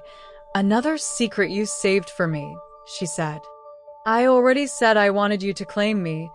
There was no need for all of this, princess, he joked, and she let out a laugh that got cut off by her crying, her hand over her mouth, while at the same time lifting him up to bury herself in him, in a full embrace. I thought I'd lost you. I thought I'd lost you. I thought you were gone, she said, not letting him go, as if she was making sure it was real that she was feeling him again as their skin made contact, not believing he was okay. You said you were very hard to get rid of, but you failed to explain the finer details, the king said to John while he remembered their conversation. You are full of surprises, Commander. If this was another one of your tests, Your Highness, I am going to be worried, he joked, already sounding better. The speed in which he was recovering was something they couldn't understand. I am relieved you came back to us, Commander, said the queen, unable to hide how happy she was for him and her daughter. Now that she could feel how her pain had diminished, only shock was left and the bad memory. Yes, Your Highness, I am glad to be back, too, but I don't want this to become the norm. If that's okay with you, Your Highness. And the king laughed. So did the guards. He looked at the princess, who was still holding him tight, crying, I am okay now, princess. Thanks to you and your quick thinking. No need to worry about me anymore. The worst is past. And she thought she was not letting him go from her embrace. But this time, he heard it as the thought formed inside her head. I don't want you to let me go either. And she did when he said it.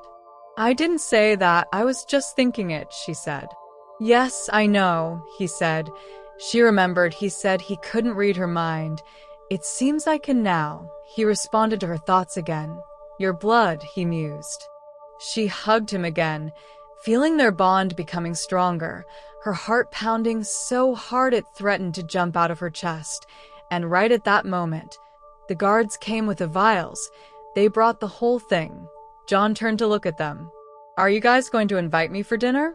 I am already spoken for, he said, speaking to them, while they looked surprised to see him conscious and noticing how his strength was already almost at full, the wound on his head turning into a little red mark as her blood ran through his body. The guards looked at each other. "Sir, you are dead. We saw you die," one said. "Yes, I was. Even before I got shot, you guys already know I am something strange. You are all just too polite to question things, but I do owe you an explanation, just not now." They understood. John grabbed one vial, roughly the size of a pint, and tore the security seal. "Just one'll do," he looked at her. "Are you sure you want to watch this?" he asked her, while she was still holding on to him, not believing he was okay, that he just survived that. "What is it?" she asked, but she already knew. She just wanted to hear him say it. "My species has a practice. We do it trying to prepare for emergencies.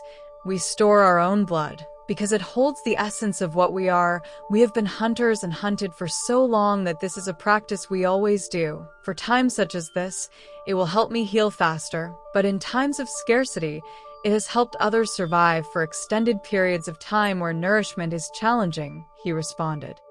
"Heal faster," he says. The king laughed. "You say this as if you are not aware that you just took one plasma round that went through your head and are now talking to us." He just shook his head. "And your command sent you to us and agreed to leave you here, knowing you are the only one like you," he finished. "Yes, Your Highness, like I said before, Earth doesn't have anything you need, but we can be your most loyal allies," he reminded him. "And they will have to invade us if they ever want you back," the princess said. The more she learned about him, the more she felt pulled towards him. She responded to his question. "Yes, I am never taking my eyes away from you. Ever," she said, still happy, still emotional. John started to drink the vial's content. She kept holding his right hand while he did, and she felt what he was feeling while he drank. Previous to this moment, she felt how his skin had turned warm as her blood started to spread through his system. And now, as he consumed the content of this vial, she felt it stirred something else inside of him, how its content started to run through him, to fix what needed fixing, to return him to his full capacity. When he was done with it, he opened his eyes, still in his vampire state as his body continued to heal. This was a close call, and he knew it. He took a deep breath, absorbing in her scent, enjoying her thoughts, enjoying her mind, and let it out, his eyes changing back to the camouflage. Below, the people were still there, waiting. Their cries of fear when they saw him getting shot now turned into waves of nervous chatter and murmurs taking over the entire place. Everyone was quieter. They all saw how the human bodyguard, the human to touch their princess, had placed his life in danger for her. Again, how the plasma round tore through that human's head. They saw him die. They saw him die for their princess. And now they waited to see if she was safe. While communications arrived that they found the sniper's nest, but whomever was trying to murder the princess, this time, had escaped. "We should use this moment," John said. "I agree. This give us an opportunity," the king agreed. John looked at her. "Your mind is just as beautiful as you are, and I am formally informing you that I plan to spend a lot of time there. Just so you know," he said to her. "And I know you kiss me, too. Not fair because I couldn't kiss you back." And she smiled, while something that may be blushing ran to her face. "Well, you didn't stop me. Amazing that someone who fights killer mountains of green rage and can take plasma rounds couldn't stop one little princess from kissing him," she said. "But to your benefit, I may do it again if you promise not to do this to me. Ever," she said, squeezing his hand as she always does. He smiled at her. "And focus on the plan. We need to show them they failed again," he said. "Let them understand that this is not something they will win so easily." The king smiled and agreed. He stood up first. "How do you feel, John?" the queen asked him, still concerned. "Honestly, Your Highness, I want to be pointed to a general direction and be unleashed. My queen, I want to kill something really badly. Your Highness, he said, not because of him, but because of what she went through. The queen gave him a smile. No, Commander. How do you feel? She asked again. My apologies, Your Highness. I feel much better. It still hurts a little bit, but I am healing, she nodded. Thank you. And in regards of the other things you said, that is not our way, Commander, but you have most definitely earned the right to claim that course of action if you choose to do so. The Queen granted. Permission was given. The guards made that same approval sound the make on unison in support. How close, Commander? The king asked him. I should be dead, Your Highness, and had it not been for the princess' quick thinking, I would be, he answered. The king acknowledged it. The damage the round caused was devastating, and the amount of blood he lost was almost enough to prevent his body from healing even with the princess's blood helping.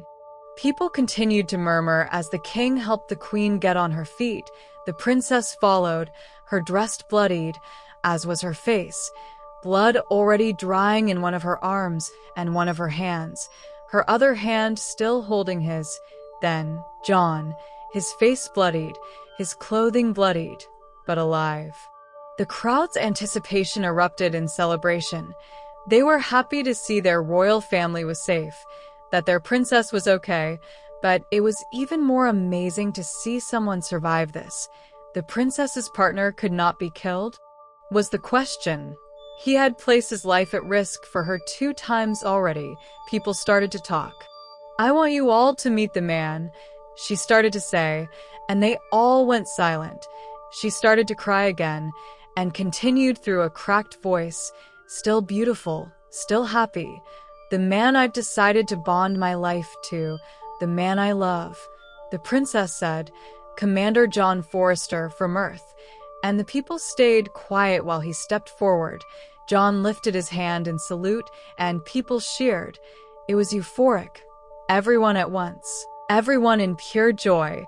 Everyone a witness of how he placed his life at risk to protect their princess.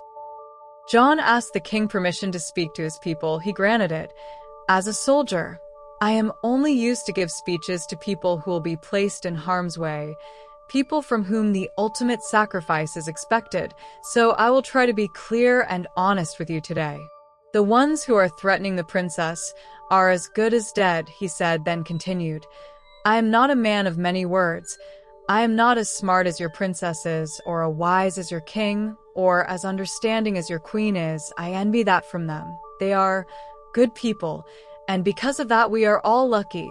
They do not deserve this. The princess doesn't deserve this. He made a pause. Queen Yara, just a few minutes ago, asked me how I felt. I gave her an answer. I told her I wanted to be pointed at one direction and be unleashed. Then she said, no, how do you feel? That is the kind of ruler whomever is doing this is trying to harm. He paused again. So here is where we are now. To those who are trying to kill Princess Ilaria, if you thought about running, now is the time, because once I find you, and I will, justice will be whatever I decide it to be at that time. To those who have already tried, it doesn't matter what you do, you acted and now is too late. He made a pause. I know. Longer care about reasons. Reasons tend to come out on their own once fear or pain are the only things you feel. I will, however, extract from you the names of everyone involved, and then it will be their turn. I know this is not the Etherian way, and I admire your race for that, but I am not Etherian. My species is not a peaceful one. What we are is perfectly at peace with forcefully removing those who threat the people we care about. They remembered the dead reptilian assassin. And to the people of Ithar Prime, even though I know I am not one of you, that is something I can't change, but I make you this promise. I will protect the life of your princess with my own, without any reservations. I exist for her. She is my center and my path, and there is nothing that I wouldn't do to keep her safe. That is a promise I seal with the blood spilled today. My life belongs to her now, to have and to hold, for as long as I live, or until she sends me away. And he stepped aside. On Ithar Prime, the Etherian race protects their women with unrestricted ferocity, and to hurt an Etherian woman is, for them, the gravest defense anyone can ever make against their race. They represent their future, making their value and their culture something without measure.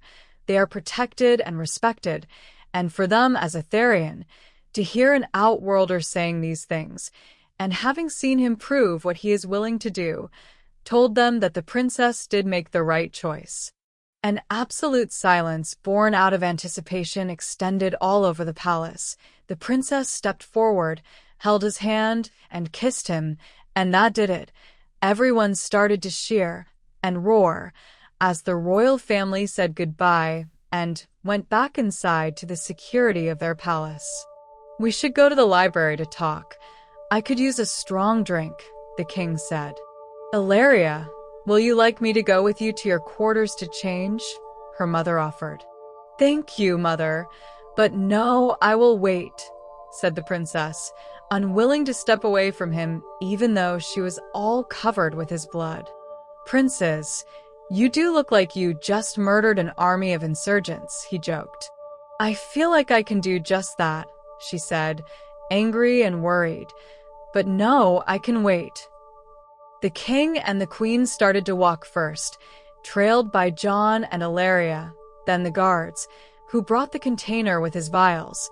John requested them to take those back, while the princess kept holding on to him as he was going to run away, while he was focused on exploring her mind, forgetting he probably should talk to her instead.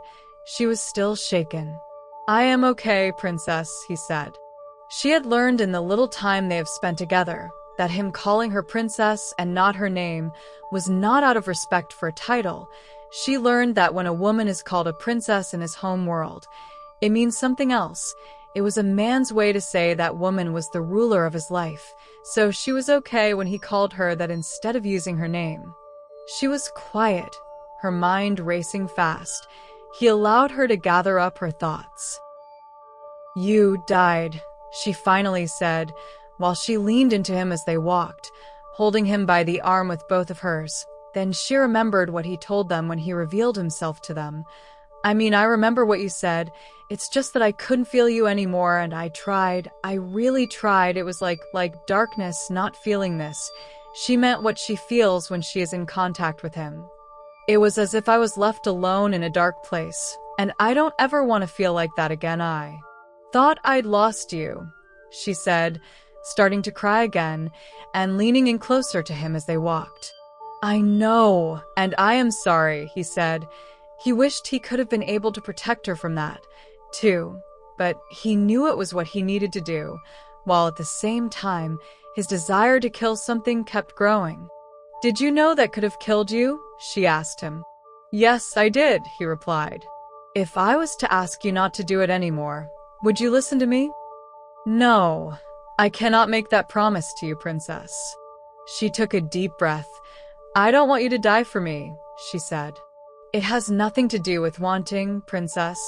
I am willing to do so if it means you will be safe," he admitted to her. There was nothing she could do to prevent him from risking his life for hers. She nodded and moved on. "I know your heart only beats when it needs to beat, but I couldn't feel it and you needed it, so I thought that maybe it would do so to help you heal. But it was still, and that made it worse. The only thing I had to sense you was touch, and I couldn't feel you," she continued. It was good to have her talking. It will help her release the shock inside her body. "It did help me. Our anatomy is sort of backwards compared to that of a human's. By my heart not beating, it prevented me from losing more blood than what I'd lost already. It allowed my nature to fix what needed to be fixed to grant me time to recover," he explained. "It has happened to me before, during Earth's time in wars, before the Empire accepted us." He wanted her to understand he was okay. "But ultimately, Ilaria, it was you who saved me. By giving me your blood, you gave my body the time it needed. You fixed me. That was quick thinking." She looked up at him. "I didn't know it would work, and for a moment I thought it wouldn't," she said, reliving the moment, her body shaking at the thought, her body pressing hard against him. "I didn't know it would work, either. I was not aware my body would accept anything other than a human's blood, or the blood of Earth's animals. Maybe the bond played a part," he said, agreeing with her thoughts from before. "Yes, that is why I thought it would work. and it did.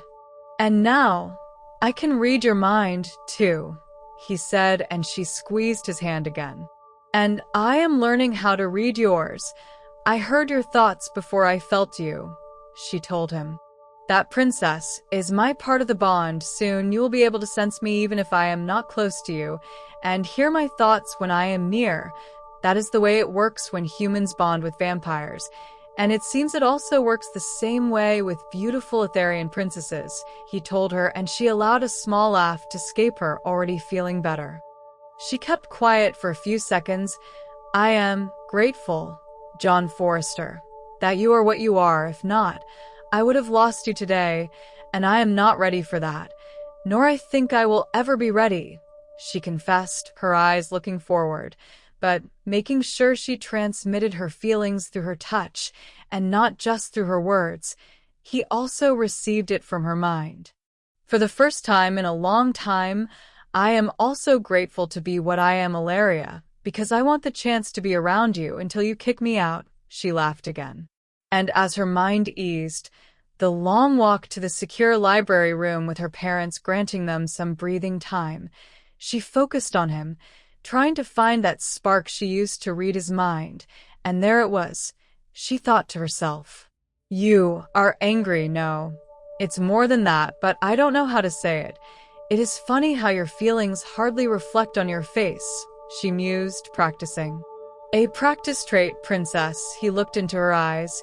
"Yes, princess, I am very angry. Someone tried to kill you again, and I didn't get the chance to drive a blade through their skull this time. But that will change," John said in a high enough voice the guards following them almost cheered in agreement. "My guards are acting more and more like you every day," she said, amused by how the guards John was training changed their behavior a little when they were with him. He smiled. "I am happy you are okay." "Thank you for saving me, my princess," he called her his. "And I am, Commander, I am yours," she granted and leaned herself against his body. They entered the library, while their guards stayed outside, all 8 of them this time, plus a bunch more. "Now, will you sit, Commander?" the Queen asked, more as a joke towards him than anything else. He soft laughed. "Yes, Queen Yara, I think I will this time." "Would you like a drink, Commander?" the King offered. "Please allow me," he started. "No, John. It would represent an honor to me, to be able to at least serve a drink to the man that saved my daughter multiple times," he said, and John sat back down.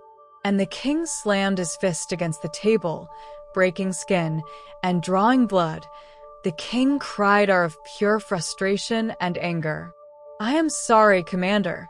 The King apologized to John for allowing his feelings to take over him. "On the contrary, King Aaron, the amount of restraint you have shown us is a type of strength I will never achieve, and the kind of strength we need from you." He paused, standing up to meet him midway. "It is a testimony of who you are, and I am honored of having bared witness to it. Please, allow me to be your hammer, and I promise I will hit whatever it is with enough rage for both of us," he offered, and the King nodded. The Queen was already by his side, so was his daughter. John stayed a few steps away, giving them space, his rage increasing. He wanted to kill something, but he had to wait. John looked down at the floor, not wanting to intrude in this very private moment the royal family needed to work themselves through. But Ilaria touched him, allowing him to be a part of it. He saw through her thoughts that her father was upset for not being able to protect her, the impotence of not knowing what to do, and the fear of losing his daughter. He stood there, hugged by his family, and took a deep breath. "I am okay now," he said to his wife, who placed a gentle kiss on his mouth. He then turned to face his daughter. "You are a disaster, young lady," eyes crystallized, and then placed a kiss on her forehead. "I love you, father," she said, crying again. "And I love you, my daughter." The King then approached John, whom was waiting for them to calm down. The King extended the glass, and he received the drink. The name of the drink has no translation to any other language. John took the glass, as the King stared into his eyes. "Commander," he started, Would you allow an old king to show affection towards the man who is willing to sacrifice so much for said king's family? He asked. Of course, King Aaron, John said, and the king gave him a hug, like a father would hug his son. Then a strong slap in the right shoulder. Be careful, father. I don't want you to break him, the princess said, her chest full of emotion at the scene. The king laughed. Thank you, my son. I blessed the moment I agreed to have you with us, for more than one reason. John just nodded. No words were necessary. He took the glass and waited until the king sat down. The princess followed him, and this time, it was his hand who reached out to her. She held it, happy with this little gesture from him. The king lifted his glass. To Earth, for having produced a creature such as you. To the people of Earth, for allowing you to be here. To new friends and new family, and to you, Commander, for doing what you have done, not even understanding how grateful we are and not expecting anything in return, but earning it by tradition, law, and blood. And he drank the whole thing. John just took a sip of the drink, and if John would have had to compare it to something, it would have been bourbon but way smoother and alien. The liquid would start cold, and then heat up as is going down your throat, leaving behind a faint sweet taste he could not compare to anything. He only knew it was delicious. John observed the king as he went to serve himself another glass of that delicious drink, and he noticed the king might have broken his hand. He made a face that showed some levels of pain. Your Highness, would you allow me to help you with that? He asked, and Ilaria liked the idea. Yes, father. He can heal it, she reminded them. Just like he healed mine, she said.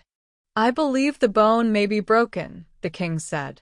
John stood up and got close to the king.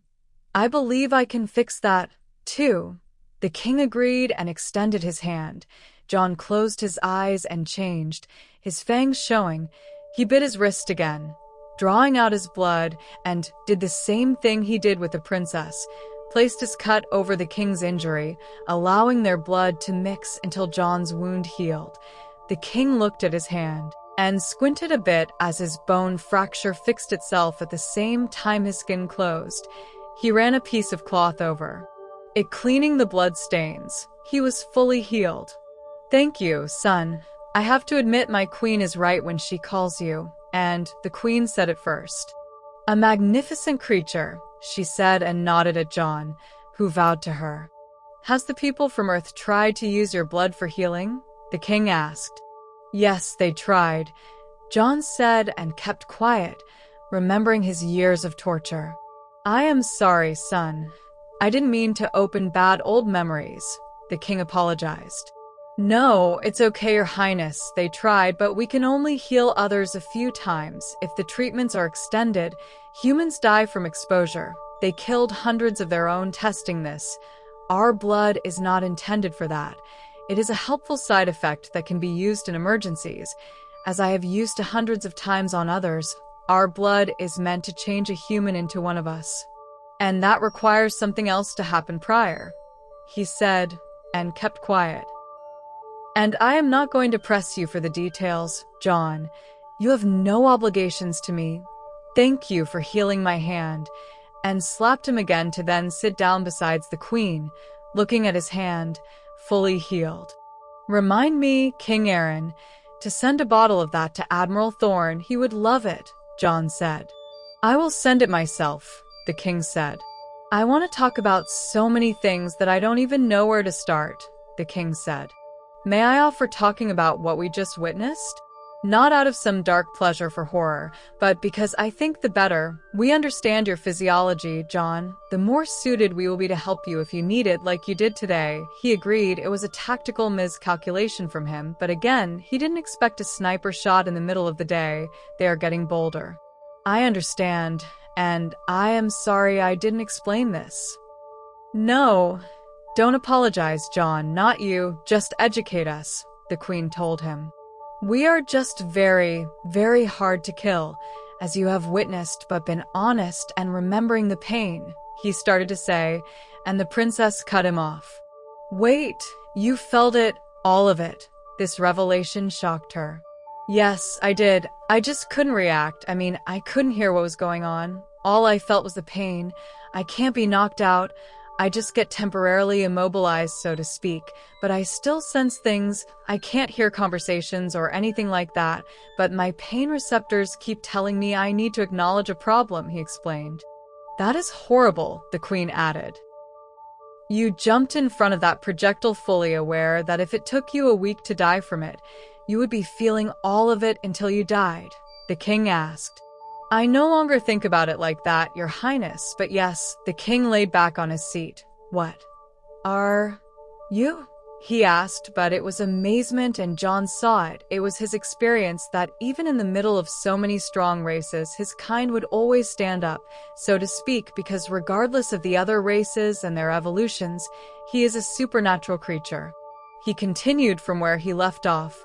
Remembering the pain, that shot should have killed me, or it might have incapacitated me for days, maybe weeks as my blood regenerated. I lost too much of it. Or it would have killed me had Princess Ilaria not intervened the way she did. He paused. I need to carry those vials with me all the time. It was a mistake not having them, to be honest, other than what you did. There is nothing more that can be done. We don't respond to medicine, to treatments. Our bodies tend to reject damages on their own. It rejects changes too, and will incapacitate medicines, poisons, illnesses, unless we are affected enough to prevent our nature to repair said damages, like, for example, long exposure to fire, or, on this case, plasma charges. Had it been a kinetic weapon, I would have probably had time to stand up and find the shooter before he left. He paused. There is really not much I can say besides that, Your Highness, he explained to them. And, do you have enough nourishment with you? The Queen asked him. Not for an extended period of time, Your Highness, he responded to her, noticing the subtle tone of worry on her face when he revealed that. She looked at her husband. I will contact your Earth Commander and ask for assistance on that, too, the King said. I can do that, King Aaron, he said. I have my own contacts for that. If you allow them to enter your space, I can have them within a few weeks, which is more than enough time, he said. The King agreed. He turned to look at the princess the moment she thought about saying something. I am starting not to like this mind-reading thing you have, she protested, obviously knowing he would object the moment she saw his face. But that is my choice to make, John. What you did today, princess, saved my life. But it was out of necessity, an emergency, and I know I can't prohibit it. I can, however, not accept it if I think it will put you on harm's way, but I would much rather ask you to please not do that again. And both the King and Queen understood. Okay, but if there are complications, you either accept it or I swear I will make you, she argued. He just laughed. That is a compromise. If you need to save my life again, I won't deny it. King Aaron, what do you think will happen next? Now that the announcement was made and you two have come public, we should expect to see the opposing arguments, pure politics, because they cannot deny a bonding union. It is my daughter's right to choose to whom she wants to bond, and on Athar, that decision is absolute, but I think some might try to find a political leverage there. We will see, the King explained. The next council meeting is in a few days. That will give us time to prepare, said the Queen. How have you been sleeping, John? The Queen was still worried for him. I don't need to sleep that often. I do require rest, but a few hours every week are good enough for me. She shook her head. The perfect predator, she said. Well, we do need to rest, so I think we should retire and reconvene tomorrow if anything new comes out, she added. They stood up, and the Queen said, Ilaria, would you lend me your bond mate for 5 minutes? She looked at her mother. Yes, mother, of course, she approached him. I'll be waiting for you outside, she said, leaned in and kissed him, a very small but sweet kiss. I will be there in a minute, my love, she said to her husband, who started on his way and patted John one more time in the shoulder, appreciative of him. John, she started to say when they were alone, I have a mother's request to make. It's going to sound selfish, but I think you will understand me. she said, worried for his reaction. Sure, Your Highness, whatever you want to ask of me, he said, honest in his response. Can I touch you? She asked. It will be easier for me to say what I want to say to you that way. Your Highness, the king already almost cut my head off, he joked. She laughed. He will have to go over my dead body if he ever tries to do that again, she said. He will not mind. Besides, we are family now, and it is not like with Ilaria. I am already bonded and deeply in love with my husband. I just want to pass on to you what I have on my mind, and perhaps make a stronger connection with you. Please don't make a queen beg, she said, smiling at him. Of course, Queen Yara. Thank you. And she extended her hand to touch his face, closing her eyes to focus her thoughts. And he saw it. What she felt when her daughter thought he was dead, the pain she felt, passed on to him by her touch. And as she did that, she felt what he was feeling after reading her mind, and understood that they both felt the same way about her, how they wanted to protect her. She, the queen, felt at peace now and removed her hand. John opened his eyes to reveal that this experience exposed his nature. We share the same pain, she realized, looking at his now blazing yellow eyes, and the same rage. Yes, my queen, we do, he said, not changing back, feeling the anger inside of him. Our internal selves are one, John. Just like a mother's internal self is to her offspring, the king also feels the same, but Etherian males are not known for sharing their feelings. Understand that we see you not as my daughter's bodyguard or her personal protector, but as her bond mate, her partner, and our son, and like so, we love you. Both of us, she revealed. Thank you, Your Majesty. I felt it, too, he said, bowing to her, reverent. And this is my ask. I know you will do anything in your power to protect my daughter. I know you will not hold back, and I don't want you to hold back either. That is the selfish part, but I also don't want you to die, she confessed. My daughter won't be able to recover, and neither would I, if I lose either of you. That is also the selfish part, she continued. I know I am placing you in an impossible position by asking you to risk your life for hers, but also asking you to be careful if you do, especially when I know you won't, she finished her thought. I hope it doesn't come to that, and I can promise I will do my best as long as she is not at risk, he granted. And that is all I can ask from you, she said, and hugged him. Without asking, as if she had the right to do it, he allowed it, feeling that by saving her daughter's life, he earned the respect and love from the two most powerful beings in at least 20 galaxies. Like I said, Commander, John, my son, I will never be able to repay what you have done for us, she vowed to him and retired to her rooms with her husband. John stood there for a few seconds, feeling good, feeling welcomed, for the first time in hundreds of years, and then moved to catch up with the princess, who waited for him outside. Well, and she held his hand. She saw, oh, that is. While you make me feel I belong to you, the queen made feel I belong here, he said. And you do, with me, with us here, she agreed. You have wonderful parents, Ilaria. No wonder you are, well, you, he said. Yes, I am blessed by them and for them, she agreed. Do you wish to go to your quarters and change? She was quiet, her mind processing all of these, all of what he said, and what her mother felt. No, you need to rest. We will go to your quarters, she said. I think you should. I mean, walking around the palace looking like you just killed half the people here may have a psychological impact on the guards. And the guard started laughing as he said this to her, pulling her heart out of her thoughts. She looked at herself and started to laugh. I think you are right. And they went to her quarters, followed by her guards, who were still laughing.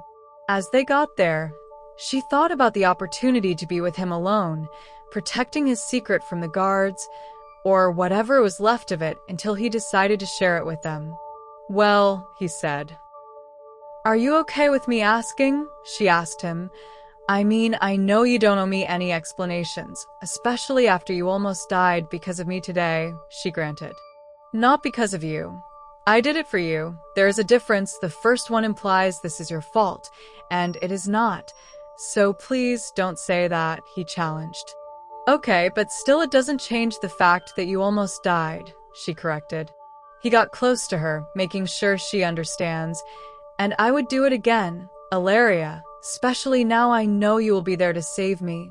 And yes, I do owe you. I owe what I feel. You are making me better every day I spend with you here, he said. She touched his face, absorbing him into herself. Besides, if anyone deserves to know me, it is you, especially now, he added. What do you mean? She asked. You shared your blood with me. Blood sharing in vampire culture is a very personal and sexual thing, princess. You have no idea how I feel about it, and how I feel now because of it. You gave yourself to me. You gave me what keeps you alive to bring me back to life. You gave me your essence, and I am bound to you now in more than one way, he confessed. Can you show me? She asked. And he focused, and through their contact, he allowed her to feel how he feels her blood in his system. It was exhilarating in a way that cannot be explained with words. Hours have passed, and he still felt the same sensation inside of him. And then the urge for more, and how he could control it, the predator demanding, but obedient to his strength. It was as if for him, they were one. He felt her essence in him, his body automatically identifying her when she was close to him. Nothing else matters anymore. Is that how you feel me? Yes, but this also comes with a burden for you, he started to explain.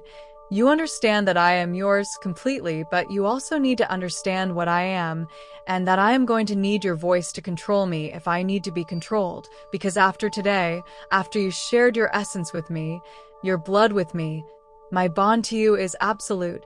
I would not only die for you, I would also kill for you, Ilaria. And this may not be the romantic speech you deserve, but is the truest I can be with. You I am, after today, yours in body, heart, and soul, but I am a predator, and probably the most dangerous thing to anyone who tries to harm you, in any way, shape, or form. My species is very protective of their loved ones up to the point of absurdity, so when you see the monster approaching, please order him to go back to his room and stay put. He will have no other option but to listen to you. I am going to need to hear you say you are all right. I am going to need you to say to me to let it go, for my kind doesn't operate within the boundaries of common sense and peaceful resolutions. Our notions of a bad conversation is to not have it in the first place, or to break someone's arm to make them understand. You'll be my balance, should you accept this, he requested. She looked at him, fully understanding his words through their bond and accepting him as he is. I've already accepted it, and no, you are wrong, Commander. That is sort of romantic from a monster's point of view and a very beautiful thing to say. And they both laughed. But I understand, and I promise I will be there for you when you need me to scold you, just as you were there to take a plasma round to the head for me. She placed another kiss on his lips. Now, please relax. I am also okay, she assured him, understanding what he meant about appeasing the beast in him, as he was still dangerously angry and had no target to release said anger. She thought about having him talk, to make him lose focus over that for now, but also went to the door. Hey, she said to one of the guards. Can you please send someone to the commander's quarters to get him a clean shirt and pants? She asked the guard. He looks like someone who wants to kill me, too. And the guard laughed. Yes, Your Highness, as a matter of fact he does. Your Highness, I will, he said. Thank you. And she went back inside. I can go and get a change of clothes and come back, Princess, she said. No, I am not letting you out of my sight for the next 100 years, at least, she joked. I accept the punishment, he responded. She started to muse her next question. When you said you were immortal, I must admit I didn't understand what you meant until today, she started. And that bothers you? He asked, knowing it didn't, but wanting her to say it. wanting to hear it with her voice. "No, it doesn't," she said in a tone of voice almost too harsh. "Of course not, but you most agree it is something hard to understand. My people have been around for millennia, and there are no records of any other species who can do the things I have seen you do. I am just curious, intrigued by you." She didn't want him to take this the wrong way. "Then ask me, and I will tell you," he said to her, and waited for her to compose her thoughts in her mind. "Okay," and she twisted her head slightly to the right, something she did when she was thinking about something. He learned to pair her physical expression with her mind. "How old are you really?" she asked. "I am 992 years old. I will be adding one more year to that in about 7 months," he said, flat out.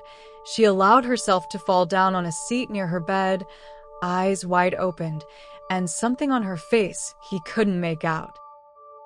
"Does it bother you that you decided to bond with an old man?" he asked, again, knowing the answer. She stood up and rushed towards him, not remembering he knew what she was thinking, something he will use to have fun with her reactions until she learns he will know if she doesn't like something the moment she thinks about it. "No, please don't say that." And she hugged him by the waist, burying her face into his body. Her fingers traced his hard rock core, as if sculpted out of white stone. "Why would you even say something like that? I just find it incredible. That's all. You believe me, right?" she said, concerned. "I can read your mind, princess.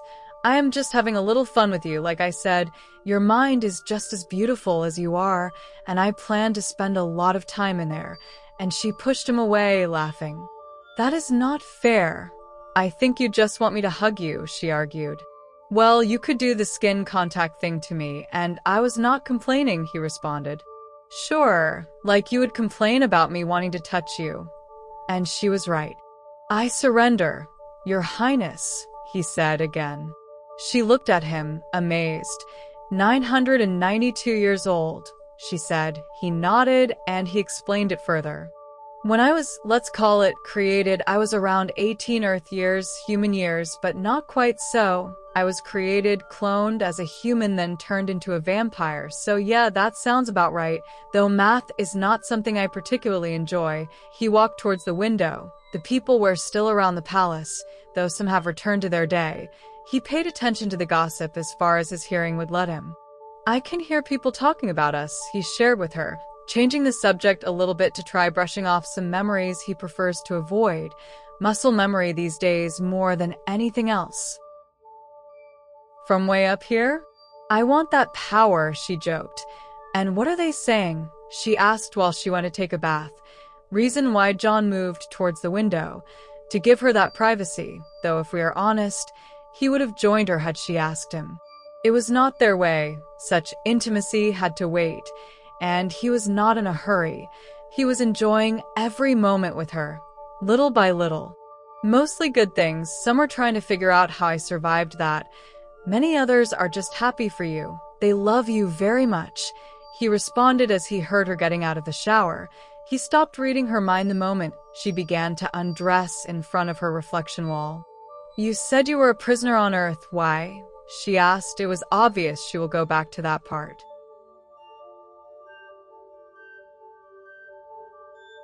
"It happened a long time ago, and the people who did it are no longer alive, and this time, it was not me, by the way. It was time," he said, still looking out the window. He could hear her while she was getting dressed. "Remember when I told you that our kind was not necessarily a good thing for Earth, especially for humans? Well, we weren't. We hunted them for a long time until they started to hunt us back. Then something changed after some time passed. Some vampires created bonds with humans, and alliances, friendships, and relationships were born. Our kind was known to some humans. We did business with them, and they provided us with services. There was a vow of secrecy that was broken, and then the hunts began. Again, like in the past, but with better technology and weapons, many humans died, many vampires died. Long story short, someone realized that this was bound to become a mutually assured destruction, because vampires have the power to make more of themselves quick. Humans, on the other hand, don't. So the decision was made for a truce, Everyone will keep to themselves, and no one will ever talk about it again. That is why even if you search, you will only find vampires in Earth's folklore and myth." He paused. "I was captured sometime after the fight started, and some humans conveniently forgot about me and the truce. Some of my kind, amazingly, a particular bunch from whom I deserved no mercy from, pushed really hard to find me, but to maintain the truce. They were forced to stop." He stopped, letting her ask, "And you spend almost 200 years as a prisoner?" "Yes," he replied. He felt her getting angry, but there was no need for that anymore. He had made his peace with that part of his life, even serving the government who imprisoned him so long ago. "I can't help being angry at them," she said, scooping his thoughts with ease now that they were alone, and she could focus her full attention on him. "You did it again," he said, and she realized. He felt her smiling in her mind, but said nothing else. "I want to know," she asked, and he knew what she wanted. "Well, humans are, or can be, nasty little creatures when the motivation is right," he said, memories floating to his mind. "They tortured you. They did terrible things to you." "Yes, those memories."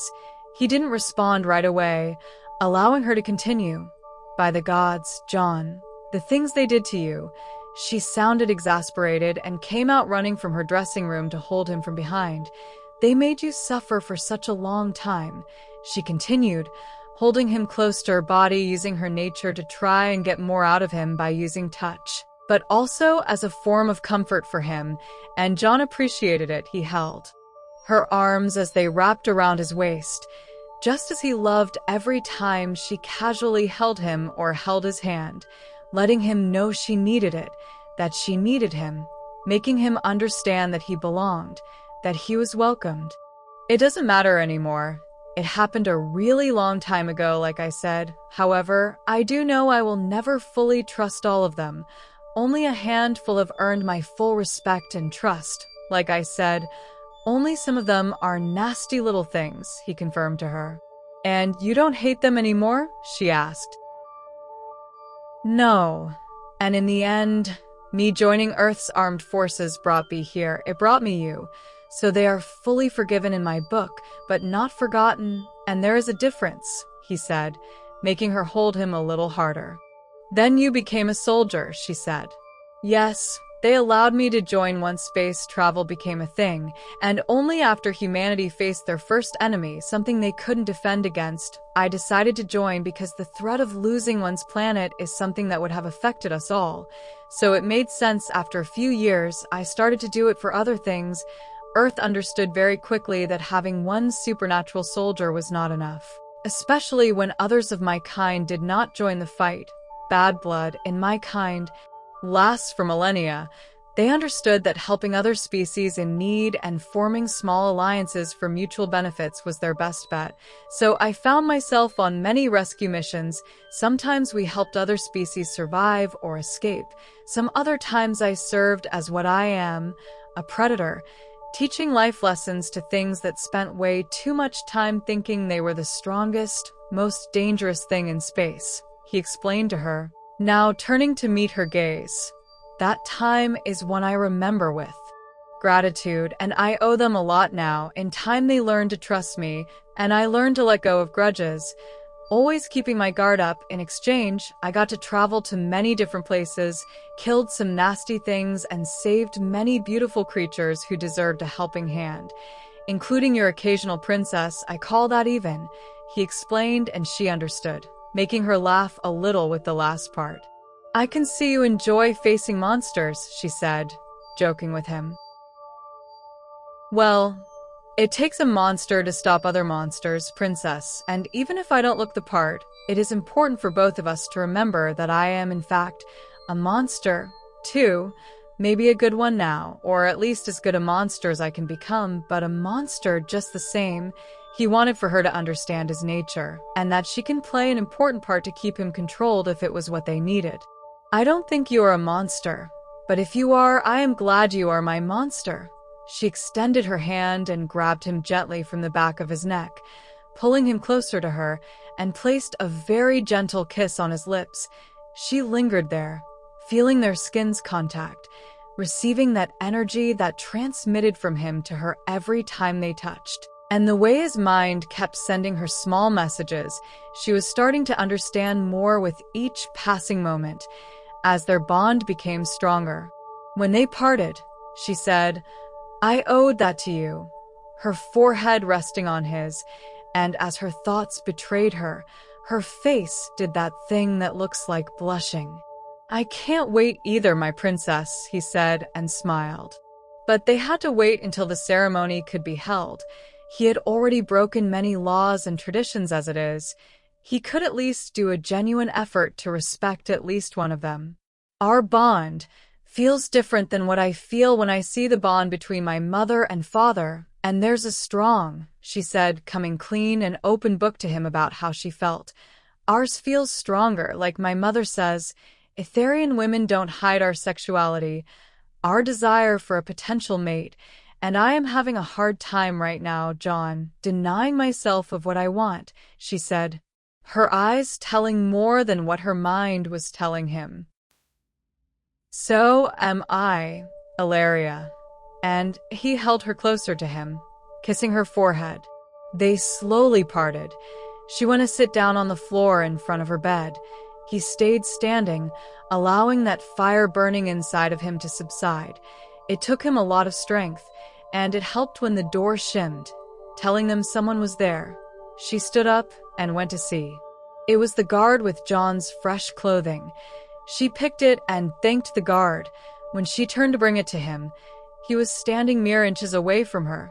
She allowed a small yelp to escape. "John, don't do that to me," and started laughing. "You scared me half to death," she snapped, passing him his shirt and a fresh pair of pants. "I am not going to say I am sorry, princess. Is that monster in me?" he smiled. She washed as he took his items, but when he was going to go into her bathroom, she stopped him. "Wait, I want you to take those off here. I promise I will let you go after." He lowered his head and smiled. "And what if I don't want to go after?" he asked. "I will make you," and he laughed. "I must tell you though, my body is the body of a warrior, and I bear some marks," he confessed. "I don't care about that. I think you are perfect just the way you are. I thought that was obvious to you right already." He nodded, dropped his items over her bed, and started to remove his shirt. She got closer to him as he did.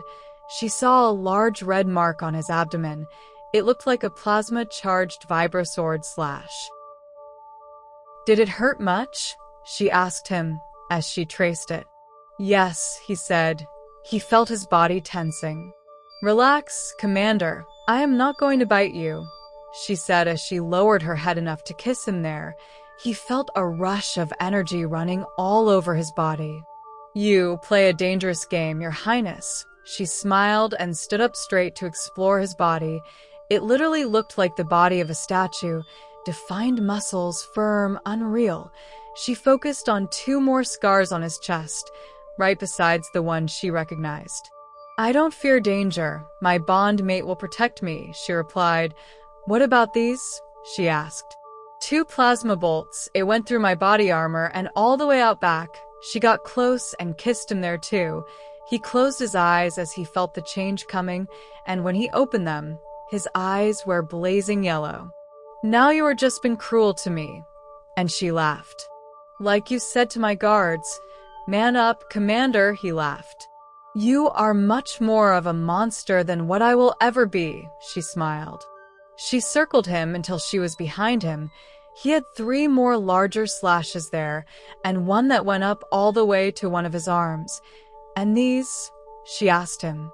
"Stopped the execution of a family in the Garadar system. Spent a week hiding with the family during the day, while I went out at night hunting the invading force." She traced them with her fingers. He closed his eyes. Then she moved to face him again. "And this one?" she asked, the scar on his face. "Draxian warrior. Classified mission. I am sorry. If I tell you, I may have to kidnap you." he said. She extended her arms as if giving in, then extended her hand to run it across the scar. What is a Draxian warrior? I have never heard of them before, and not many people had. A race of conquerors and invaders that we had to face. That day I faced one, and it gave me this. He is dead, but the result of that encounter was the same as today, and she understood what he meant. It almost killed him. She pulled his face close to hers and planted a kiss over his right eye, her breath warming his skin. She started to think about the things he said before. That is one of the races you mentioned before, that are strong, she said as a confirmation. He nodded. Yes, Draxians are tough, he added. And you would be willing to fight one again? She asked. Yes, he replied. I don't know what to say, only that I don't want you to put yourself in danger, she said, not liking the idea of him facing something that could actually kill him. It is not by choice. I mean, I don't actually enjoy pain, but if I have to face one of them again, it will be because there is no other option, he assured her. He continued, sometimes it is just a matter of doing the right thing or not, he added. She was still not happy with his answer, but understood what he meant to say. She kept quiet for a little while. I like your scent, she said to him, then came back to hug him. She held him tight, his bare chest pressing hard against her skin. I can stay like this for hours, she said. And so could I. He returned the hug, holding her tight until she decided to pull away.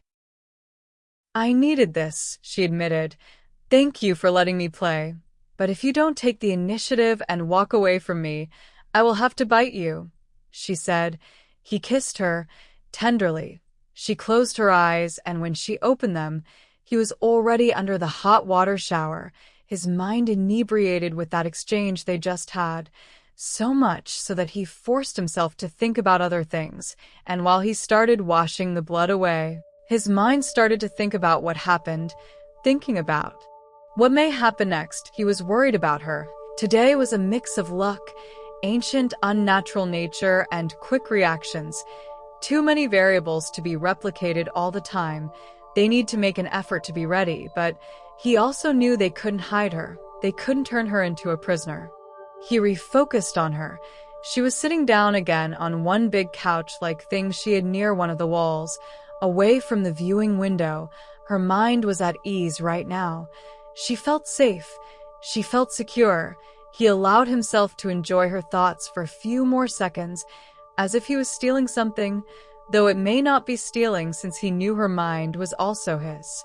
He stepped out of the bathing room, into the main bedroom, black pants with a white body-tight shirt, accentuating his fit body, comfortable to his skin, relaxing. She stared at him for a long second, then buried her head into one of the cushions on the couch-like thing, aware that he saw her thoughts. I am so embarrassed right now, she said, her voice muffled by the cushion thing, but to him, just as melodic, just as hypnotizing.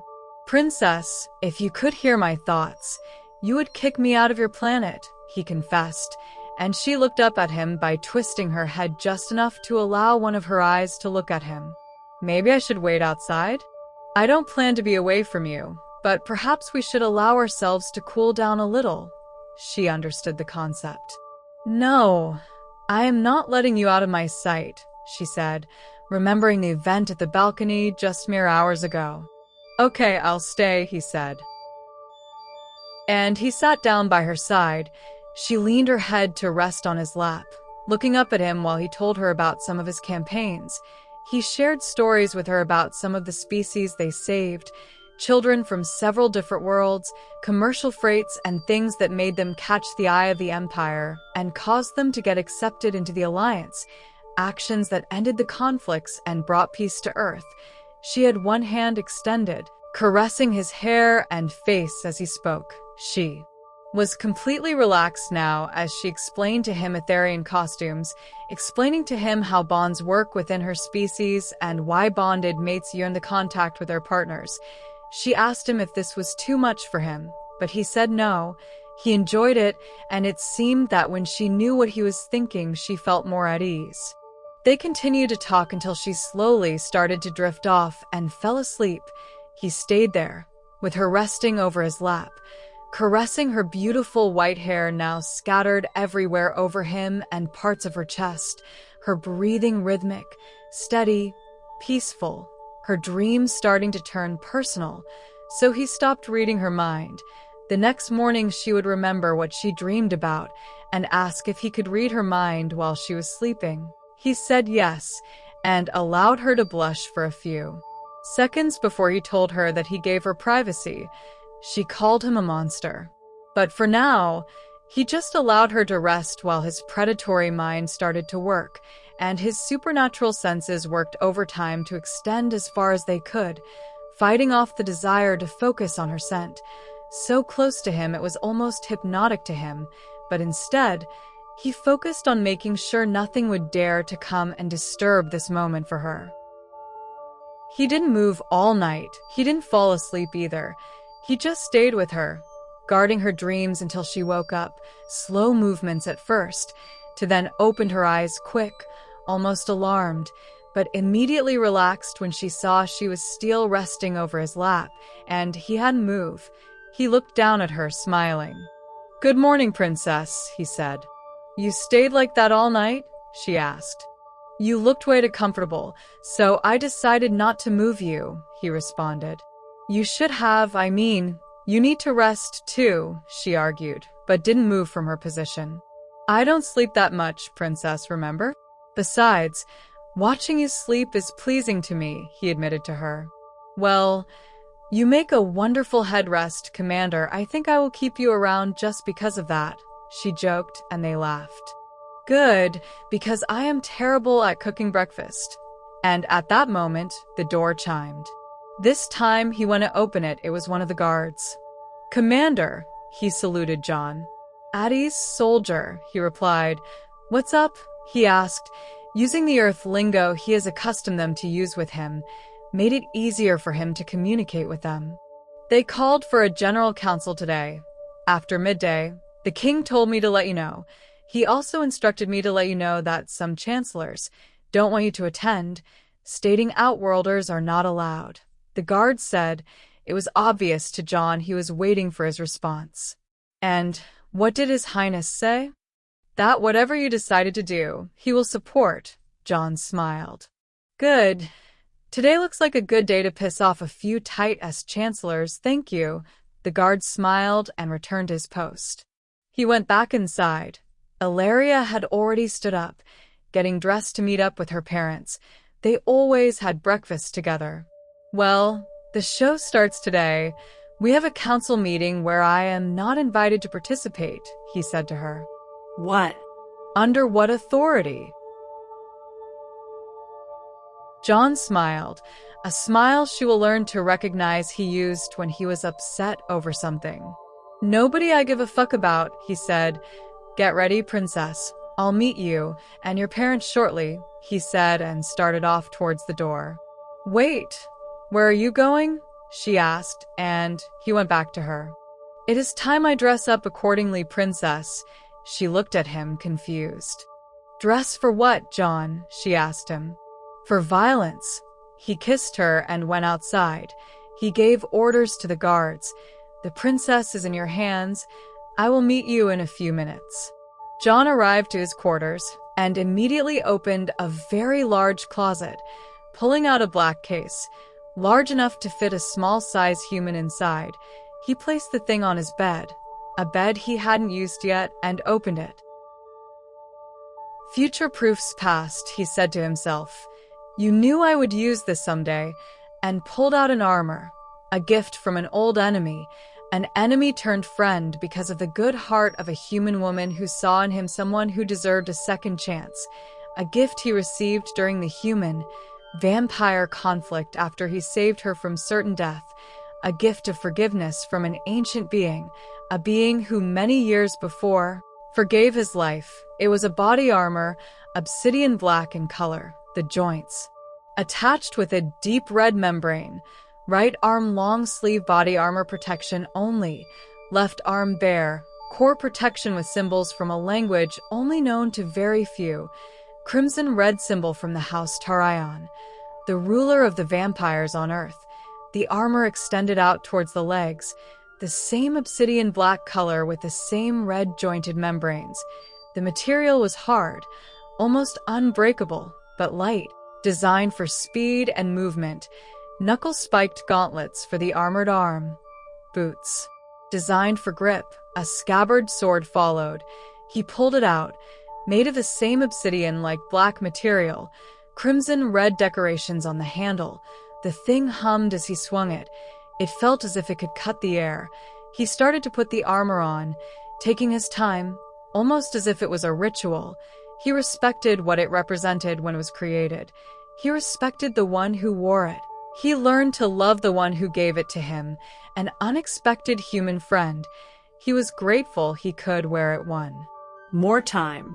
The last piece, a helmet that covered his head, but allowed his eyes to be seen and his mouth to have access to his foes. He tightened the sword to his belt. He placed the helmet over his head, his vampire nature airing. As if in anticipation, he felt it in the air. Something was about to happen, and he didn't know when or what. But he was going to assume his role as her protector, her bonded mate, her warrior, her monster. He looked at himself in the wall screen and focused on a letter carved into the armor, the same crimson-red color, the letter M, for the name of the owner. He was not going to join her with her parents, not yet. He was going to wait until the time was right. They wanted to see what he was. They wanted to learn what they faced. They will have the chance today. He will show them all, and it would either make them change their minds over these treasonous actions or make them to make their move decisively. Either way, this had to end. He sat on the bed, first time his body touched it in any way, and he searched inside the crate to pull out a yellowed-out note hidden in a side pocket inside the crate. It was written in an exquisite handwriting. It read, "An armor created for death, given to an enemy turned a friend, a friendship born out of forgiveness, a life saved out of compassion. May this offer the protection you gave me when I needed it. Be safe, John." Signed, and the princess was waiting for him, but time passed and he never arrived. She went on with her day alongside her parents. Inside the palace, the danger could be controlled by the guards who had specific orders to never leave her side, orders they obeyed with controlled ferocity. She was sitting in her place at the main room with the king and the queen. Diplomats from different worlds had arrived today to meet them and to finalize some royal business with the king's diplomatic group, but the princess was not there in mind. She didn't understand why he hadn't arrived to meet with her. She took the opportunity during a transition in between diplomats and called to one of her guards. "Do you know where the commander is?" she asked. "No, Your Grace. He was at his quarters when he told us to stay close to you," he responded. "Thank you." And the guard went back to his previous position. The queen noticed her. "Maybe he is resting after what he went through yesterday," she said, not believing her own words, not even for 1 second, but wanting to give her daughter some support. The princess nodded. She wouldn't have time to go check on him. The High Council was their next appointment for the day, and John was not here. She thought that maybe he decided not to break any more rules, but just like her mother, she didn't believe it when she thought about it. The doors opened wide, and members of the High Council started to enter the room, a total of 9 members, the 10th one being the king, all representative of the Etherian high houses. Any one of them could be a king or a queen. They all started to take their places after walking towards the center of the room to salute the king, the queen, and the princess. Their looks ranged between indifferent to disapproving, but Ilaria didn't care. She was just sorry John was not there with her. The last one to enter was Supreme Chancellor Valera, him been the representative of the most ancient house of Athar Prime, surpassed only by House Aaron. The king's house, he walked, flanked by a personal guard. The Supreme Chancellor was allowed to bring his protection with him, even in front of the king. It was an act of respect to his title. His personal guard, however, was not Etherian. It was something they have never seen before. His armor was all black, such a deep black that it seemed to be absorbing the light. The owner's skin. The creature inside the armor was also of a very dark skin color. His eyes, however, were bright red, so much so that they almost glowed. That thing looked menacing, something not to mess around with. It was imposing, about 7 feet tall. It looked strong, fast, powerful, and slick at the same time. Its armor bearing the mark of House Valera. The species was unknown to them, and its presence forced the princess's guards into a tense expectation. That thing looked dangerous. The Supreme Chancellor approached them. His guard stayed behind. He paid his respects and gave Valeria a look full of hatred, but also with lust.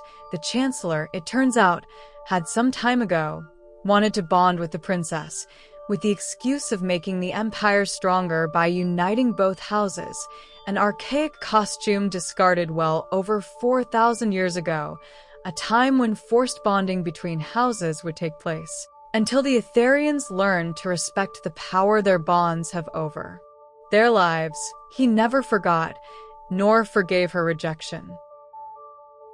Princess, looking as beautiful as ever, regardless of certain new developments, he said, giving up his hand, letting them know the tone of the meeting they were about to have.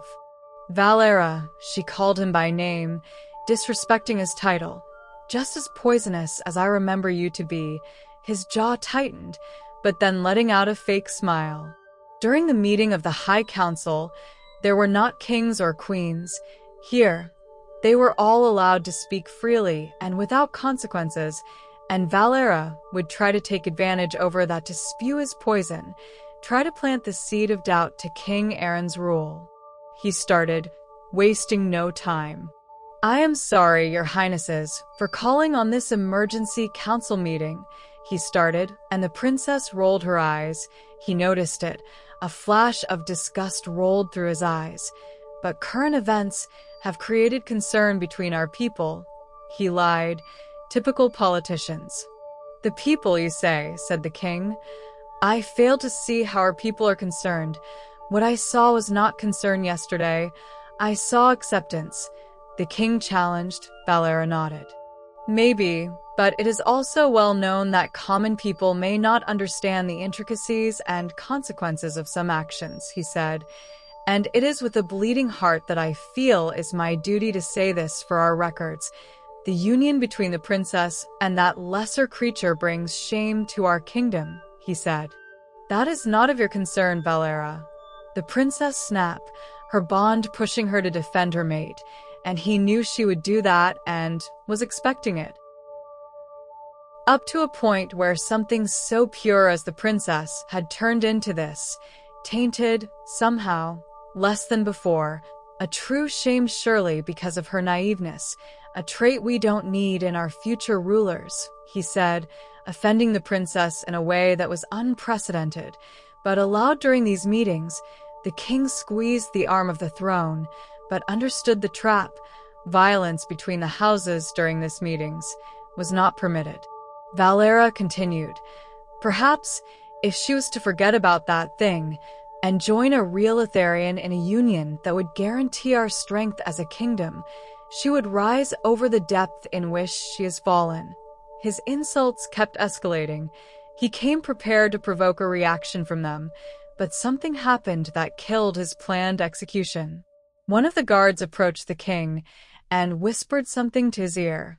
The king smiled and relaxed. Be careful, Supreme Chancellor. I would tread carefully if I were you, the king said. What? Are you threatening me, King Aaron, here, in the council chambers? Have you fallen that low, alongside your daughter, that you will also defile these proceedings? Preposterous, he said, triumphant, believing he achieved his goal, but the king just smiled at him. No, Supreme Chancellor, I would never dare to break this tradition, created to flesh out people like you. However, my daughter, your princess, is bonded, and our laws do not prevent her bond mate to defend her, as it is the nature of said bonds, something older than the empire itself. And when he said this, and as if on cue, John entered the throne room. His stride was decisive, but his pace was not fast, not rushing in. They all noticed him as he entered the room, the armor catching everyone's eyes. He intently passed by the princess' side, having heard what he said to her, how he denigrated her. She knew it was him. She sensed him as he entered the room, and she lifted her right hand, elbow resting at her throne arm, and he touched her hand as he passed by her with his unarmored hand. She feeling his anger, he felt her impotence, but at the same time, he heard her telling him to calm down, controlling the beast. John turned and vowed to the king and the queen, "Your Highnesses, I may do something today that may not be up to the level of these proceedings." He was not asking for permission. It was a warning. The king and the queen both nodded, while Valera swallowed hard. John then turned again to face Valera, who had inadvertently taken 2 steps back. His personal bodyguard started to approach him, and John spoke to it. "Draxian," he said to it. The thing looked amazed. He knew his species. "Your race is famous for your speed and ferocity in battle, to those who know about you. But I assure you that if you take one more step closer to the princess, the Supreme Chancellor's head will reach you long before you can take the second one." John said, his words firm, his stance predatory, his resolve unwavering. "Vampire," said the Draxian warrior, "we know your race." He vowed, respect and anticipation. His voice sounded surprised and hungry at the same time. "No, you know of me," John corrected the Draxian warrior, making sure it understood that it was him his species faced and couldn't kill that time, so long ago. "What is this? How dare you threaten me? I am the Supreme." And John, with unnatural speed, appeared to have materialized in front of Valera, action that shot him up. He stopped mere inches away from him. The Draxian warrior made a reflex move to do something, but stopped a nanosecond after. John's eyes fixed on him for a second, then moving his vampire eyes towards the Chancellor. "Shut the fuck up, Supreme Chancellor," he said to him. "You come here, to this court in front of your king, and offend him, the queen and his daughter, my bond mate, the woman I am bound to protect. You offend her integrity, and now you want to claim titles and traditions?" John was twisting his words as daggers into the Chancellor's ego with a clear intent, looking for a reaction that will give up his hand. Having a Draxian warrior here was not normal. "How dare you use violence against me in this room?" he asked. John could sense his fear. "Violence? No, you have no fucking idea what violence is, Chancellor. I am been conversational. I am just following the tone of the conversation you set," John said. "Etherians are forbidden from..." He got interrupted again. "I am not Etherian. I am the creature who took a blade to the chest and stood in front of a plasma round to protect the princess. And you are the idiot who thought that by you saying that I was not going to be allowed here, I would have obeyed, so that you can have your way with your poisonous words against the woman I love, the woman whose life I've sworn to protect." And he removed his helmet, allowing his vampire features to show. "I am not even human. I am a vampire, and right now I see you as a threat to her," he continued, walking closer as he stepped back. "Do something," he said to the Draxian, who took another step, but John lifted his hand, palm up, signaling him to stop. "I am sure you are getting well paid to serve this poor excuse for a man. Stop moving, or he will not be able to pay you anymore. Last warning." He looked at the Chancellor, and his nature had on him the same effect it had on humans. He could identify the danger John represented to him. "I see you as a threat to her, and that is a problem," his eyes burning inside their sockets. "A threat? Nonsense. I am no threat to her. I am merely expressing my concerns for our empire," he said, trying to find an out. "By insulting and disrespecting your princess, and above all, an Etherian woman, whom should be protected always, only because she fell in love with what you call a lesser being, or only because she didn't want to bond with you, that she openly rejected you, Chancellor? John read this new piece of information from her when he entered the throne room and used it the moment he saw an opening. His words felt like burning daggers on the Chancellor ego, and he enjoyed every moment of it. You come to this sacred place and start spewing your poison towards the royal family, towards your princess, and now act offended when you are challenged by something you cannot control. I wonder who is the lesser being now, Valera? It seems to me that this lesser being, as you called me, is more of an Etherian than what you will ever be. Shameful. The princess started to walk towards him. The moment she felt him getting angrier, she remembered what he said to her about his nature, about their bond. She needed to stop him, so she moved quickly to his side and grabbed him by the arm.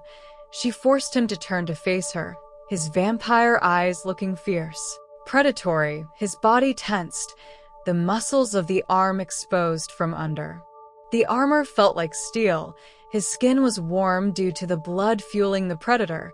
He looked at her, then at the Draxian, and then the Chancellor, a warning look that didn't go unnoticed by anyone.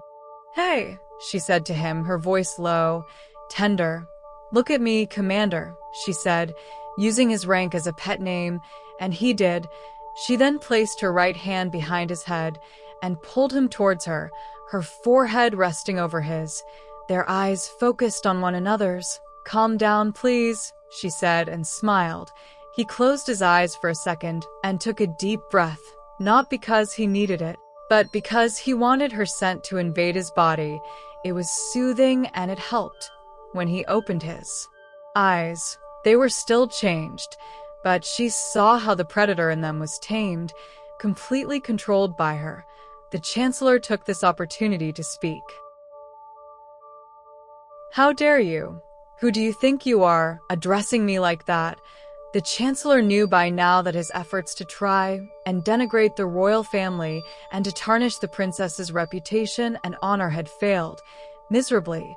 The rest of the council had started to talk amongst themselves. Some nodded at the gesture made by the princess, as it was obvious that this very dangerous creature standing in front of them was completely under the power of the Etherian bond, the way the princess didn't seem to fear at all. Something they could all sense was dangerous and should be feared.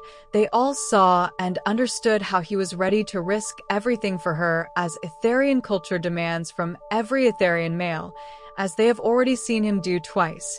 This was, as per their culture, the purest form of a bond between mates, regardless of species, something they haven't seen in a long time, and something they all seem to appreciate and respect, and even enjoy seeing. The Chancellor, on the other hand, began to notice how this would look on him after he openly disrespected the entire royal family, and how now this outworlder was stepping in to protect the princess, a creature who didn't care about his rank and position, or his power even, defiant and unapologetic. He was not used to this, and he was struggling to save face. He also saw how the princess calmed him, so he thought about trying to salvage some of his ego. "What I am, Supreme Chancellor Valera, is a predator," he said while he slowly turned his face on him, starting to walk towards him once more, and they saw how he only stopped because the princess was still holding his hand. His arm was half extended back. She stood in place, not wanting him to get any closer to the Chancellor, signaling the danger was real, while also reinforcing what they were thinking about. He was hers, and their bond reigned supreme over him. Something you can't begin to understand, something you have never seen in your life, something you don't want to cross, and the only reason why I am not claiming my right to retribution after your offense to my bond mate. And every time he said these words, the princess' body shivered. It was significant. His recognition of their union was important. It is because of my respect to the Empire and my love to her, to the king, the queen. He barked at him, the princess holding him close to her. John took another deep breath and turned to speak to everyone in the room. he performed a very deep vow to the rest of the chancellors. My sincerest apologies to you all, but I was not going to stand by and say nothing while this person stands in front of the king and the queen and tries to offend the princess just to gain political favor and hide injuries to his ego. And the chancellor could not say anything else. He just stood there, listening to the final blows he would have to receive. Today, all of you came because you are concerned, or perhaps because you were given poisonous words by someone. John dropped a purposeful glance to the Supreme Chancellor, not enough to make a formal accusation, but enough to state it without actually saying it, and then went back to look at the rest of the council. Words that tried to create a controlled narrative about something you may not understand, with the goal that you approach said concerns with your minds already made. Words that want you to forgo your own critical analysis. That, of course, is not fault of yours, and I understand, he continued. I am not of this world, chancellors, and that is obvious, but after the time I've spent here, and after trying to learn about Etherian culture and history since the time I arrived, I wish I am learning to love what to me is a wonderful race, he said, been honest. A race that brought me happiness. And he looked at the princess who still held his hand. I am, like they say in my world, in love with your princess, bonded to her in the most profound way Etherian culture demands from me. I am also sworn by pain of death to protect her from anyone and anything until the day she sends me away, as it is her right to do, and as I hope she never does. She squeezed his hand. My species, chancellors, also has a similar bond that develops between us and the people we love and want to protect, and I am bonded to her by my nature's bond, too. He looked at them one by one. I am therefore also bonded to your empire because this is her home, and she is happy here, and that makes me happy for her. And here comes the kill shot. The attempts on the princess's life, something the Supreme Chancellor here failed to bring forth, are and should be our main concerns. But I also understand you are looking for answers, so I will try to help you understand. I came here to fulfill a royal request to protect the princess and plan to carry on with that part. But now I find myself with an even greater motivation other than duty, love, and respect. And if falling in love with the princess is a crime, then I am guilty, and I am not going to pretend or to make any apologies for it, nor will I accept anyone questioning the princess's honor. What was a duty has become sacred to me, and I intend to protect that. He bowed and allowed the princess to pull him away. She went on her way towards her sit, still holding his hand, and when she sat down, he stood behind her, both of his arms on her shoulders while she held his hands under hers, keeping the contact, but this time only to keep him calmed. I apologize, Your Grace, the Supreme Chancellor said to the princess, whom didn't react to his words. She looked away, another blow to his pride. And to you, Your Royal Highnesses, I just hope you find it in your hearts to understand that I only did this out of the utmost respect for our empire and our traditions. He vowed and slithered away like the snake he is. Nobody else said anything. Then one of the other chancellors, an old-age Etherian woman, stood up. This was, for lacking of better words to describe it, rather unique council meeting. I thank you for your honesty, Commander. We can now adjourn. And they stood up, starting to walk towards the royal family, whom stood up to have more personal conversations with them. They also used this time to talk and get caught up with other matters that didn't require a formal setting.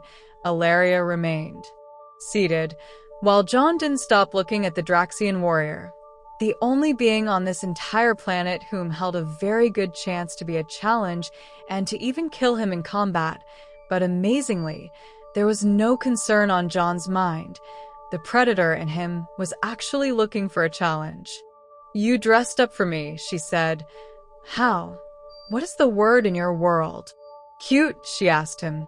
I thought I'd made an impression, princess, she responded, his voice playful, but his focus unwavering. And you did. she said in words.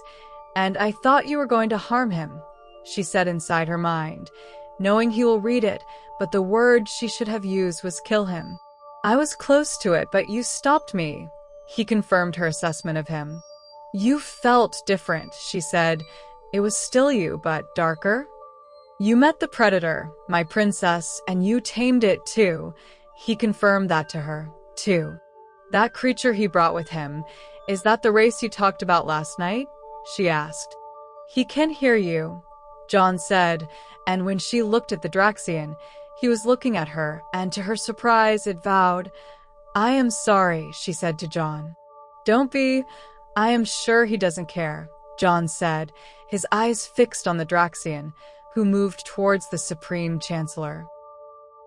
And at that time, some of the chancellors approached the princess to congratulate them, expressing their emotions after the revelation and for John's words, and expressing their support regarding the efforts to find out who was behind the attempts on her life. Not long after, they were left alone in the throne room after all the chancellors and other attendants left. Valara's face was redder than what it should be. His openness on his attack to the royal family told John everything he needed to know. If this was an open conflict, he would be over that guy's neck in a split second. But this was a diplomatic nightmare. He needed proof. Commander, the king said, and John moved to stand in front of the king, bowing in respect. Yes, Your Highness. That was interesting, he said. I am sorry, Your Highness. I did my best to hold back, John admitted. And that was you holding back? The Queen asked, a smile on her face. Yes, Your Royal Highness. I am still fighting the urge to do something else, a little more dramatic, he said, honestly, and the Queen nodded. What are your thoughts? The King asked. Guilty, Your Highness, as guilty as I am of wanting to kill him, he said, bluntly. He extended his hand towards the princess. John's eyes hadn't changed back to his human persona. For some reason, he was having a real hard time controlling himself. She came to him and held him close to her, soothing him once more. He closed his eyes, and when he opened them, he was relaxed. I am sorry, Your Highnesses. I am usually in full control of what I am, but for some reason, with the Supreme Chancellor, I can't stop thinking about violence, he said. You can relax now, my love. Focus on me, the princess said, and he did. Your bond to my daughter, the Queen said. Ilaria showed me. It has to be. The Queen mused that his bond to her has to be the reason he was so upset over Valara offending her, and John thinking that he is the one who wants her dead. Yes, I guess so. We are, by our nature, overprotective, but this time is stronger. Are you okay? The King asked. Yes, I am stronger than this. You think he is behind it? The King was curious as of why. Yes, I may not be able to read your minds, but I am very good at noticing and sensing changes in your body functions. I felt all of your heartbeats when I said what I said to that piece off. He remembered he was in front of royalty. To Valara, he was afraid of the semi-accusation I made. That means guilt. He was not angry, he was afraid. That is rather interesting, the King agreed. But we need proof, and we don't have any. Yes, we do, Your Highness, but he is guilty, I am sure of it, John said, then continued. What happens if the princess was not here anymore, he said. The words bothered him way more than they should have. She is our only daughter, and heir to the throne, so the next house in place with an heir would take over the rule, the King said. Valara's house, John said, not as form of a question, but as a recognition. Motive, the Queen added to the conversation. And a very strong motivation, too, John said. He is guilty, he said again. I agree with you, the princess said, but I am also biased against him and in your favor, she also said. Maybe the way you talk to him will force him to make a mistake. You are very aggressive in your words to him, said the Queen. Perhaps I learned a long time ago that fear, as a universal law for every race I've faced, causes mistakes to be committed, so we should monitor his movements, to the extent of what is legal for you, of course, John suggested. What was that creature that came with Valera? The king asked. That, your highness, is a Draxian warrior, John said. I have never heard of them, and John knew he probably hadn't. Not many worlds have seen them, and that your highnesses is a very good thing. They're almost extinct now, but they are out there. I hadn't seen one in over 500 years, he revealed to them. He faced them before, the princess said, with concern over her face. John removed his helmet, revealing the scar over his right eye. Yes, I have. It left me with a nice souvenir, a plasma sword. I think it looks cool. He joked to her, but she was not laughing, and he understood her concerns. Like I said before, I am not indestructible, and there are a few species out there that have a fair chance to kill me. A Draxian warrior has more than a fair chance. One almost did it a long time ago, he confessed, and her face was one of terror. I know what you said last night, but I sense something else in you, John. You want to face him, she said, reading his mind. John just half smiled. Well, do you? She pressed him. Yes, but only if I have to do it, he said. Do you think you might have to do it, Commander? The king asked him. It will depend on tactics. Maybe yes at some point. The fact that he hired a Draxian warrior as personal protection makes no sense unless you are expecting to be involved in a tremendous amount of violence. He was exploring the situation. And what happened to the one who gave you? She extended her hand and ran one of her fingers over his scar. It felt smooth and even. This, she said. His scar didn't heal, princess, he said, with a serious face, then continued to explain. From what we learned, Draxians used to be conquerors. The ones we faced were attacking a settlement, and we were the ones closest to them.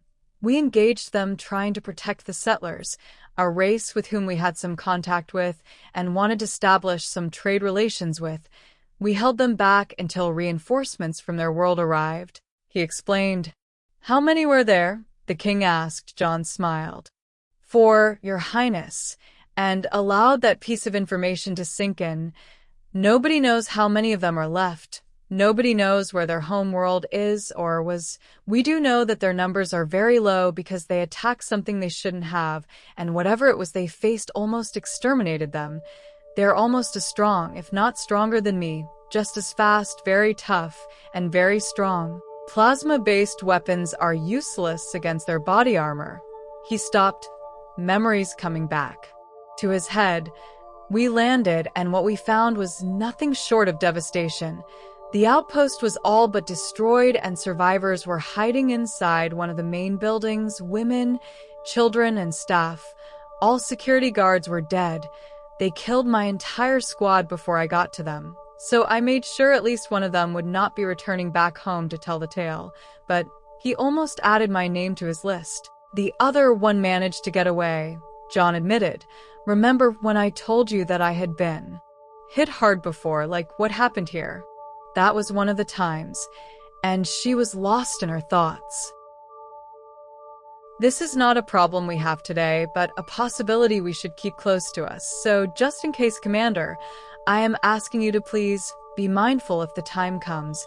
And I know I am asking too much from you already, especially after what you have done, but if you can avoid said confrontation, I want you to do it. Please, only face that thing if absolutely necessary. Can you do that for us? The Queen asked. You are, John, more important to us than what you think, she admitted. Yes, Your Highness, I promise. The princess smiled to her mother and whispered the words, thank you, to her. After that day, things sort of changed a little bit. John kept doing his duties as her personal protection, always in armor now, and the preparations for the bonding ceremony started to take shape. Ilaria had to go with a group of women who helped her prepare. It was their version of a bachelorette party, so to speak. For him, the process had to do with him learning their costumes and the bonding words he had to say and do.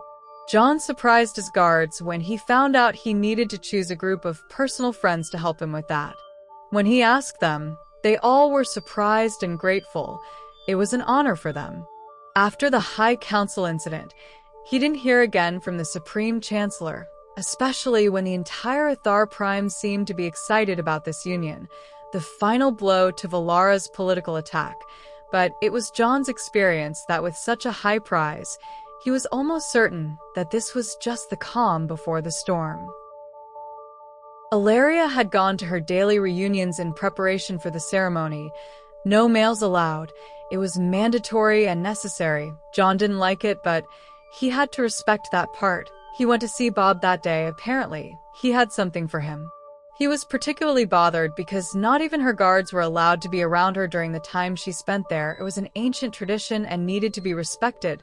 So he thought that maybe Bob, whose real name is Zoran as he found out later, would help him keep his mind focused on that instead for a little while. He told the guards to stay close by her, the closest they could, which was not close enough for him either. "Hello, Bob," John said when he entered the room. "Commander," he said, "I thought you should see this." And he started to type into his console to upload what he wanted to show him. "By the way, Commander, my name is not Bob," he said, and John smiled. "I know, Zoran, I just call you Bob because I like you." And Zoran just looked back to the console. Data started to show up on a screen, and Zoran started to explain his findings. "I found out that the transport that brought the reptilian assassin belongs to House Valera. I then decided to trace the way it was contracted, and it seems that it was also House Valera who made the preparations for the assassin to come to Athar Prime, avoiding our very strict vetting processes. Had they not intervened, our security systems would have found out he had no diplomatic credentials." John stood up straight, looking at the information. "Zoran, you are a genius, my friend." "Thanks, Commander. Can you check if they have brought any other dignitaries recently?" John asked, and he started to check, and what he found was far worse than that. "Sir, it seems that the same transporting system is also in charge of bringing the items Princess Ilaria will use in her bonding preparation ceremony." And before he could turn around to see what John was going to say, John had bolted out the door and transmitted the emergency to her guards, who started off on their way to her. John was moving so fast that he was almost a blur, desperation on his mind. He tried reaching her, but he remembered that comms were not allowed as he ran. He sent a notification to the king, too, for the queen was with her that day. This was a catastrophe. Minutes later, he whooshed by her guards, who were almost there by the time he reached them. He got to the building, and two females tried to stop him. "The princess is in danger," he said. "I need to be allowed in." They saw his face, his features. They knew who he was. They moved, and he proceeded. John entered in a rush. They all noticed him. He started to monitor the area. They were standing near a huge table that looked as if made out of thick marble. On top of it, they had food, drinks, and other things. The princess sat near the table beside her mother, and the other females surrounded them. "John," the princess said, happy to see him, but knowing he shouldn't be here. He ignored her, his eyes scanning the area. "Commander," the queen noticed his face was one of worry, nearing, and desperation.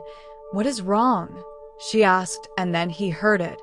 The sound of a low-energy hum that kept increasing in volume, steadily, and increasing in speed. "Princess, your highness, get away from the table." He screamed at them, but he knew they would not make it, so he darted towards them, as if propelled by a light-speed power generator. John reached them and grabbed them both, the queen with one arm and the princess in the other. It was just amazing how he could do that at such incredible speed. So fast it didn't even appear to be real, and without harming them. He moved so fast it looked as if could create a space and time distortion. He rushed back to the table and grabbed it from the bottom, and with a scream and applying tremendous strength, he flipped the thing away from them. Making sure the other women were also safe, he went with the table and landed on top of it. using his inhuman strength to keep it pinned under him, and then the explosion happened. So strong, and the 8-inch thick and heavy table tore from the middle and sent him flying back fast to crash him against a wall about 10 feet away from where the table was. A large blood stain was left in the wall from where his head hit. The explosion had blown his helmet away. The princess covered her ears, stunned by the detonation, as they all drifted in confusion. Then the second detonation, in the far wall away from where they were. After the dust settled, a group of well-armed Black Hand mercenaries entered. Their leader saw the queen and the princess hiding behind one of the thick columns. He clenched his jaw and barked the others. "New plan. Kill the princess, abduct the queen, move on, men," screamed their leader, and by that time, the princess guards entered, immediately springing into action. The first guard, their leader, sent out the first 3 shots from his plasma rifle, taking down 2 attackers with deadly precision. The ones behind him started to spread out while firing, killing more of the mercenaries while evading getting hit. "We need to get to the princess and the queen, now," screamed their leader, and covering fire was given. 4 of them started to move, shooting as they moved from one covering position to the next, their training in human warfare kicking in. A mercenary unclipped a sonic detonator, a device designed to destroy the nervous system of any living thing in a short radius, but one of the princess's guards shot him in the head with a plasma shot, the thing falling on his feet and killing at least 6 more of them when it exploded, but they kept coming in as a swarm. The leader of the group and 3 more of her guards reached the princess and the queen and placed themselves in front of them, immediately opening fire towards the mercenaries as they entered, but for everyone they killed, 4 more took their places. The princess covered her ears. She suffered a little cut to her face during the explosion and had started to come back to her senses, and immediately started to search for John. She saw him running towards the table to that was the first place she tried to look, and when she was going to stick her head out to pick, her mother pulled her. "No, Ilaria, they will kill you," she realized it. "Where is he, Mom? Where is John?" Her mother was not sure. The explosion confused her just as much as it had the princess. Ilaria started to search for him with her eyes, but then started to search for him with her mind. She looked the way he flew during the explosion and saw the blood over the wall. Her hand went immediately to cover her face, and without even thinking about it, she started to run towards him. Her mother couldn't stop her as she did this. One of her guards spotted her and ran after her, providing her with covering fire until they both reached him and kneeled by his side, the guard fending off attackers while she tried to make him react. This time she felt him, but he was not moving and injured. "Princess, we can't be here. This is dangerous," the guard said, and the moment he said this, a plasma bolt hit him. He fell to the side, immobile, and to the princess' shock, one of the mercenaries managed to reach her. The Black Hand killer smiled as he lifted his plasma rifle and pointed it at her. "What a waste," he said to himself.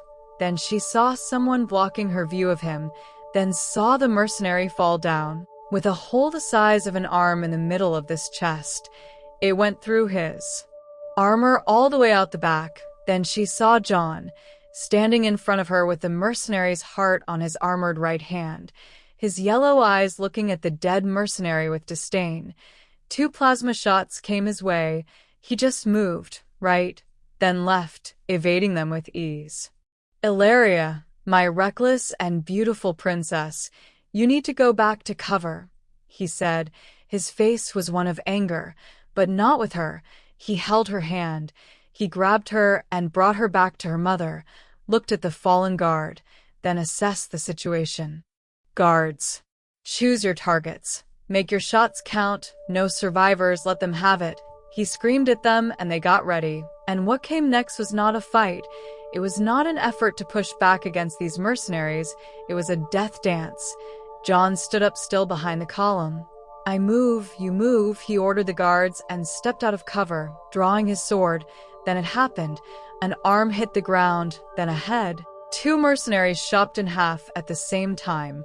One was thrown with such force that the body became a mess of flesh and mingled body armor when it hit one of the walls.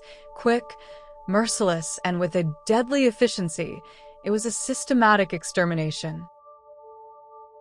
Another mercenary started to run towards the princess. John ran to intercept him. The mercenary drew a sword and swung it, aiming for his neck, but John kneeled down while sliding under the sword. The mercenary then brought the sword back in a back swing, but John caught his arm by the wrist with his right arm and jabbed his left arm under the mercenary's armpit, and then he pulled, tearing the arm off along with parts of the man's shoulder. The guards kept shooting anyone that was not close to John's reach, and very soon their numbers dwindled, while John and the guards started to make short work of the mercenaries until only their leader was left, John standing in front of him, with one of his mercenaries lifted from the ground by the neck, and with only one hand, the mercenary kicked and tried to get free, until John twisted his wrist, breaking the man's neck with a crack that echoed inside the chamber. He dropped the man and stared at their leader. He started to say, but John just lifted his right hand, cutting his head off in half, left to right. The man fell down, the body twitching. John ran back fast toward the queen and the princess, but before they could feel safe, he turned back. Two Draxian warriors entered the scene, both holding swords, but taking positions, both ready to complete the mission. John looked at the queen and the princess. John, no, we can escape. Please don't do this, he smiled at them. Can we escape, Commander? The queen asked. No, we can't. And the queen nodded. I am sorry, Your Highness. I am sorry, my princess. I will not be able to keep that promise. And he started to walk towards them. Wait, the princess ran towards him, hugging him.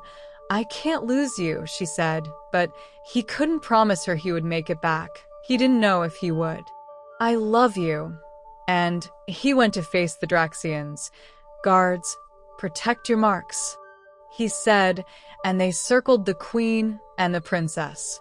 John kept walking slow towards them, the sword on his right hand, no helmet, his body fully healed. Vampire, said one of the Draxians. Draxian warriors, he said, about 20 feet away from them. One of them moved his eyes away to look at the queen and princess, and John took that microsecond to dart out, punch him hard in the head, sending him flying back a few feet and coming back to his previous position. Eyes on me, Draxian. Don't think this will be easy. His speed was unprecedented, so they both knew they need to focus on him. The other Draxian stooped up and attacked, his sword missing John's head by a mere inch, then the other who got blocked by John's armored arm, their speed matching his, their blows matching his strength, their dexterity almost equal to his. A sword swing came his way. He blocked it and landed a knee to the Draxian's chest, while the other one hit him hard across the back with his sword, not hitting skin, but breaking bone due to the force. John twisted his body and slashed the Draxian face. Not deep. Enough to kill, but painful. Your race owed me that, John said, and the Draxian laughed. They studied each other, understanding that this would have to be based on opportunity, not just fighting experience, and it came in form of another explosion that blew them all to different ways inside the room. One Draxian stood up first and signaled the other, who started to run, and what looked like almost the same inhuman speed towards the queen and the princess. The thing got shot by the guards, but didn't stop and knocked them all out, killing two more in the process. Then he grabbed the queen, who was closer to him. No time to waste, a split second thinking if he had time to kill the princess, but he didn't. John was already standing in front of her when the Draxian ran away with the queen. John was going to give chase, but other Draxian was too close. Today, vampire, you lose one of them. Make the choice. The choice had already been made. The princess started to cry for her mother and tried to follow them. One of the guards stood in her way, not letting her. She crashed against the guard's body. "No, princess, I am sorry. I can't allow you to move." "Get out of my way. I order you, my mother." She punched him, but he didn't move. "Please, please, my mom. Please save her." John heard all of this, his rage turning into an incontrollable fury. "You can't win them all, vampire," the Draxian said, knowing he was going to die, but the mission was completed. John attacked him. This time he moved faster. So fast the Draxian had problems blocking him. He attacked him again, and again, his sword slashing him. In the leg, the arm across the chest, every time faster, until the Draxian stuck the sword into John's chest, a smile drawn on his face. "Like I said, you can't win them all." John was looking down at the sword. Then he, slowly, grabbed it with both hands. The Draxian tried to pull it out but couldn't. "Gotcha," John said, and pulled him in with both hands, the sword going in all the way, and once close, John grabbed his head and twisted it, breaking his neck. He took the sword out and dropped it. He kneeled down waiting for his wound to heal, then went back to the princess who was already halfway towards him. They met in an embrace. She looked at his armor. The sword went through the soft parts of it, but he was okay. "John, my mom, John, they took her." "I know," he said. He was waiting. The king arrived with a small army of soldiers and guards. "My daughter," she ran to him. "Where is your mother?" he asked. "They took her." John looked at him. "I'll get her back. Stay with them, princess." A guard came to him and gave him his helmet. "You dropped this, sir." He slapped him in the shoulder. "Stay with the princess," he said. He closed his eyes, listening, focusing his senses, searching for that thing he feels when near the queen. Her bond with him as a vampire had already begun to form, and he found it. When he opened his eyes, he darted out, hunting them. The predator he is was in control now, and it was not long until he spotted the transport in which they carried the queen, that turned into a port where a space transport awaited. The Draxian walked out holding the queen from the back, with a blade close to her neck. If he tried anything, the Draxian was fast enough to kill her, so John did the best next thing. He calmly walked towards something that looked like a small light pole. He kicked it once, twice, a third time until the thing gave way. When he pulled it, it came with lots of the material buried in the ground, keeping it in place. And he threw the thing towards the transport, hitting it in the back engines and making the thing explode. "I hope you didn't have anything important in there, like a change of clothes," he said, with sarcasm on his voice. "Are you okay, Queen Yara?" he asked her. "Now I am, John," she responded to him. "I wouldn't be so," and he did it again. A fraction of a nanosecond, the creature distracted itself with his response, and John was already pulling the knife away from her neck, while at the same time pulling the queen away from his grasp. She landed on the floor behind John and stood up to face them. "I am sorry, Your Highness. Your husband can execute me later." The queen laughed in between tears, with her face covering her mouth. "You should probably go," he said. The Draxian tried to get to her again, but John blocked him, and with his sword he made a swing that the Draxian evaded and hissed at him. "You are done. You'll either die by my hands, or by getting blown up in space by the Empire," John said. And they started to fight. This Draxian was stronger than the other, evading John's first attack and slashing his exposed arm with his sword, the cut healing in seconds. Another clash, swords whooshed and slashed. John fell on his knees again. This time the cut was behind one of his legs. The Draxian attacked him from behind, but John ducked and turned in one of his knees to punch the Draxian in the leg, making him come down to his level. John punched the warrior hard enough to make him hit the wall behind him. They both stood, both already healed. "Tell me," John said, "why are you doing this?" "Because they are paying me," the Draxian answered. Bullshit. You will not be able to collect regardless of today's outcome. So why? He asked. They got my family, the Draxian answered. We can help you. And the Draxian attacked him. It was a furious attack. John evaded him and made a very deep cut in the small of the creature's back, then kicked him so hard that his forehead hit the ground. The Draxian stood up, shocked but ready. You will die today, Draxian, he said, and the Draxian attacked him again. This time, his cuts ran deeper, finding the soft parts of his armor, hitting tendons and breaking bones. John fell on his knees, and the Draxian pressed the attack. The queen hadn't moved, her hands covering her mouth. The first attack was blocked, but the second one not.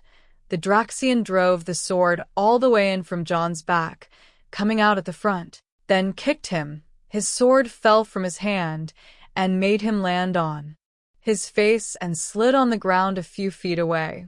And so will you, vampire, he replied. That may be so, but at least the ones I love will be okay. Yours won't, he said, and that made the Draxian angry. He snarled and charged towards John with speed that matched John's. He reached him and stabbed John once more, this time from the front, and lifted him up, impaled. John grunted out of pain as his body slid down over the blade, making it penetrate his body even deeper. Then he slammed him on the ground and kicked him once more. The Draxian looked back at the queen and made another attempt to get her, but John noticed it. He stood up lightning fast, came from behind him, and, to the Draxian's surprise, John stopped in front of him.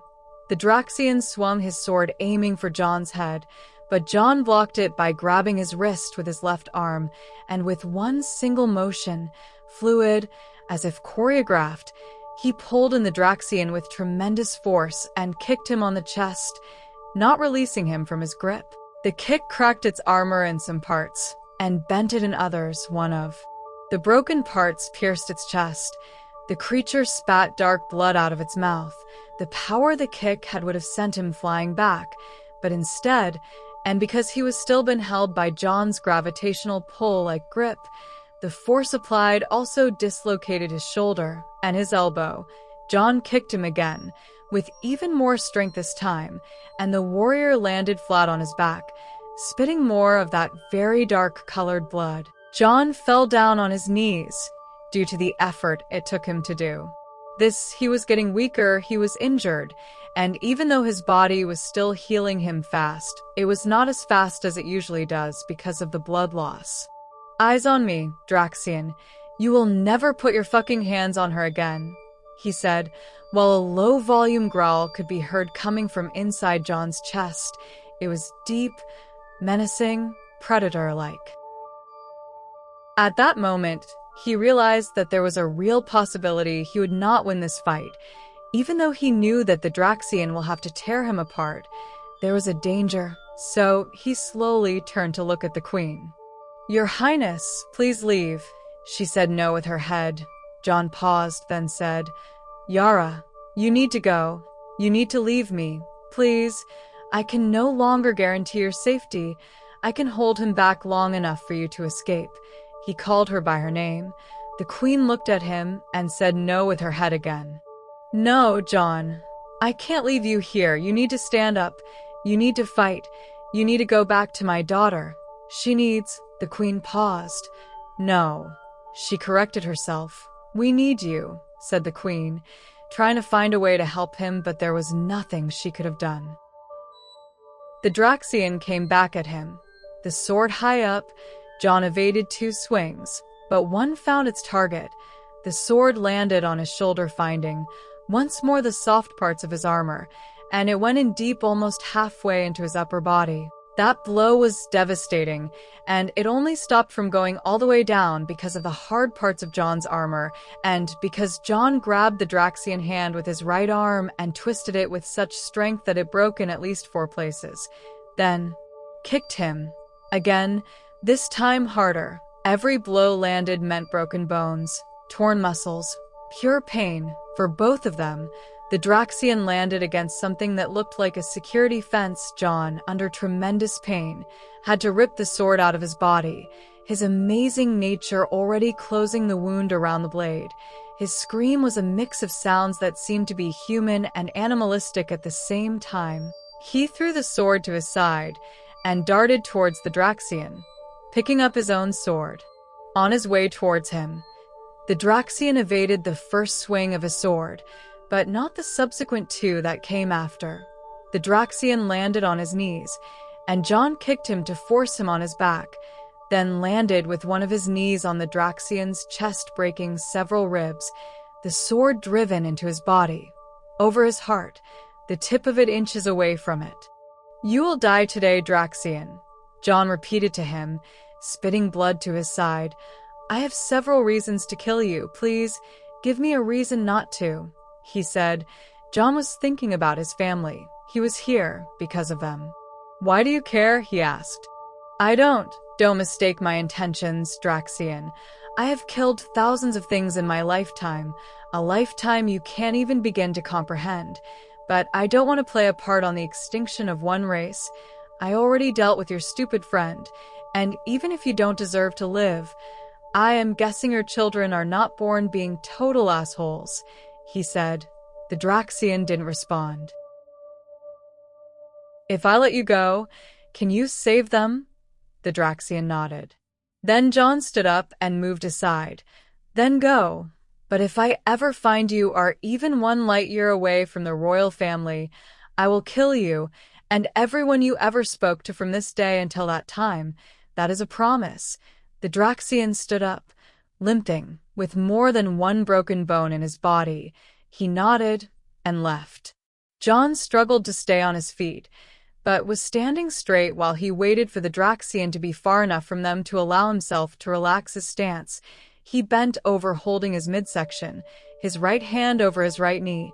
He turned to look at the Queen as he heard her walking towards him. "No, Queen Yara, please stay away from me. I am too weak. I need to feed. I could be dangerous to you. My instincts are too strong right now," he warned her, but she ignored him. "You will not hurt me," she said. "My daughter would kick your ass, as you Earth people say," he laughed. "Please don't make me laugh," he said, in pain as she held him, trying to help him support himself. It was obvious he was in way more pain than what he was letting her see. "Etherian women are going to be the death of me," and the Queen laughed as she moved him to a more comfortable place. "How bad is it? What is wrong, John?" she asked, concerned. "He broke a few of my ribs, and they healed the wrong way. I feel them bearing into my heart and one of my lungs. I need to fix that. It is rather annoying," he said, still holding his midsection. The Queen held him tighter. "What can I do?" she asked. "You may want to look away, Your Highness," he said, but she said no. "She says no, of course she does," he said, as if speaking to himself, then started to remove the top portions of his armor, letting it fall down on the ground. He also removed the underarmor part. It looks like a black undersuit, his bare upper body exposed, bruises still healing at an amazing speed, but way slower than what is normal for him, slowly disappearing. "This is going to suck," he said, and without giving it more thought, but equally as reluctant to do it, he jabbed his left hand into his rib cage with enough force to break his skin so that half his hand went into his body. He grunted, squeezing his jaw. "Fuck, sorry, Your Highness," he said, but the Queen was just holding on to him as he did this. He grabbed his broken ribs and pulled them back to their right position. The crack of them breaking again sounded as when a piece of wood breaks. The Queen shivered a little bit while he let out a scream. When he did it, then started panting, his jaw still clenched, his fangs exposed. He then stood up straight. More bone-breaking sounds as he kept pulling his ribs back to their right place. Another scream. He then stretched his core until his body healed his ribs in the right place, and then fell down on his knees again. The Queen was holding him, but with tears on her face. To see him suffer hurt her. John slid and laid down, flat on the ground below, his eyes closed. I make a horrible field doctor, she laughed. I would actually avoid your treatments, John, she said, in between tears, but amazed at this creature in front of her. The queen looked at him and did the same thing he did, laying down by his side. He twisted his head and looked at her, then moved his head back to his original position, eyes closed once more. Queen Yara, he said. You are laying on the ground. She burst into laughter. This was the worst time to try and be funny. She turned to look at him with teary eyes, still trying to figure out how something so dangerous as he was could also be like this, and such a perfect match to safeguard her daughter, to love her as she knows he does. Yes, John, I guess I am, she answered, her voice melodic, but kind of broken. She felt grateful and full of emotions right now. And I get it, even the ground on this planet is softer, but I just mention it because I am sure you have to be breaking some obscure laws or a code or something that nobody even knows about, and I am not going to be blamed for it. That made her laugh again. Yes, I can imagine the gossip, the queen said, smiling at him while he was saying these things, not even looking at her. Horrible. Wars will be declared because of it. But don't worry, Your Highness, I will fight for you, John said. I know you will, she said, while she half laughed and half cried. Whatever he was doing, it was working. But not today, though. I am afraid that if anything else comes looking for trouble, you're the one doing the fighting. I quit for today, just so we are clear. That cracked her up. She laughed so hard she had to put a hand over her stomach, her melodic laughter making him smile. I can't breathe, she said. She had to sit down straight to catch her breath and regain her composure. I am being serious, Your Highness. Of course you are, she said, taking a few deep breaths. John took a pause, then he asked, How do you feel, Your Highness? He asked. I have these horrible images of you correcting your fractures. I am alive. I will see my family again. I am okay. All thanks to you, he nodded, still on the floor. I did ask you to look away, he said. You are welcome, he added. She rested her back against the wall behind them and looked at him. You are truly a magnificent creature, John, she said, her thoughts gathering. You let him go? Yes, I guess I did. He was serious now. Why? Because of his family? Yes, but not only because of that, he paused. My kind, what I am, we are not good, regardless of what you think of me. And I kind of don't like being a monster, my queen, and I want to feel deserving, he answered, his face very serious. Deserving of what? The princess's love, he said, and the queen's heart broke at that time. How can he not understand that he has already proved himself worthy of that and more? John, you have already earned her love. Our nature doesn't make mistakes. When we bond, it is for life. And you're not a monster. You're just dangerous, I guess. You also have the worst timing to be funny and are a little crazy, too, but not a monster. He took a deep breath. Nothing he needed, she knew. I know. Now we need to make sure your daughter knows that. You know, I may have a chance to take her to dinner if you put in a good word on my behalf, Your Highness. And she laughed again. Are you okay, John? She asked him. No, I am still angry, Your Highness. I am struggling with the fact that someone tried to kill Ilaria, and I know I can make it go away, but I also know I shouldn't, so I have to wait until my instincts tone down a little. It will go away eventually, he admitted. Does it still hurt? She asked about his wounds, and also trying to take his mind off of things. No, it doesn't hurt anymore. I am just hungry and angry. A match made in heaven, Queen Yara, he paused. I have to keep it at bay, he said in a more serious tone, while she explored his body. The parts where she saw the enemy's blade found flesh and drew blood, and they seemed to be healed, even that nasty one over his shoulder.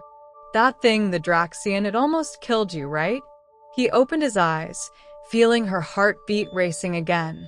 Understanding he did what she asked for him to do, and that he almost died because of it, he sat down straight, his back leaning up against the same wall hers was, then looked at her, his vampire eyes blazing yellow. "Hey, you don't have to worry about me anymore, my queen. I am fine." "I know that, John, but I can't help it." "Have you managed to understand how my kind processes these situations, Queen Yara?" he asked her. "Not entirely, no," she admitted, still with a broken voice. "We are very protective of our loved ones, Queen Yara, and my bond with the princess is a vampire's bond. Too, what I didn't do it because you asked me to do it. Me protecting her is not limited to keeping her safe in a physical way. I will make sure she is not hurt in any way, but I also did it because them taking you placed you in mortal danger, and I am also bonded to you. You are my friend. A little sister with a big title, my queen, a loved one, someone I would also give my life to safe and protect. Your happiness is also my happiness. Your pain is also my pain. Add to that it would also hurt the princess. If you were to lose your daughter, it will hurt you. If she loses you, it will hurt her too," he started to explain to her. "I will always do what's best for the princess. You've been alive is what's best for her. Keeping you both alive and unharmed was the only solution. And I will not be thinking about any other consequences." The king, on the other hand, he tried to cut my head off. "Don't get me wrong, I like him, but just a little less," he joked, but she understood and laughed at that part.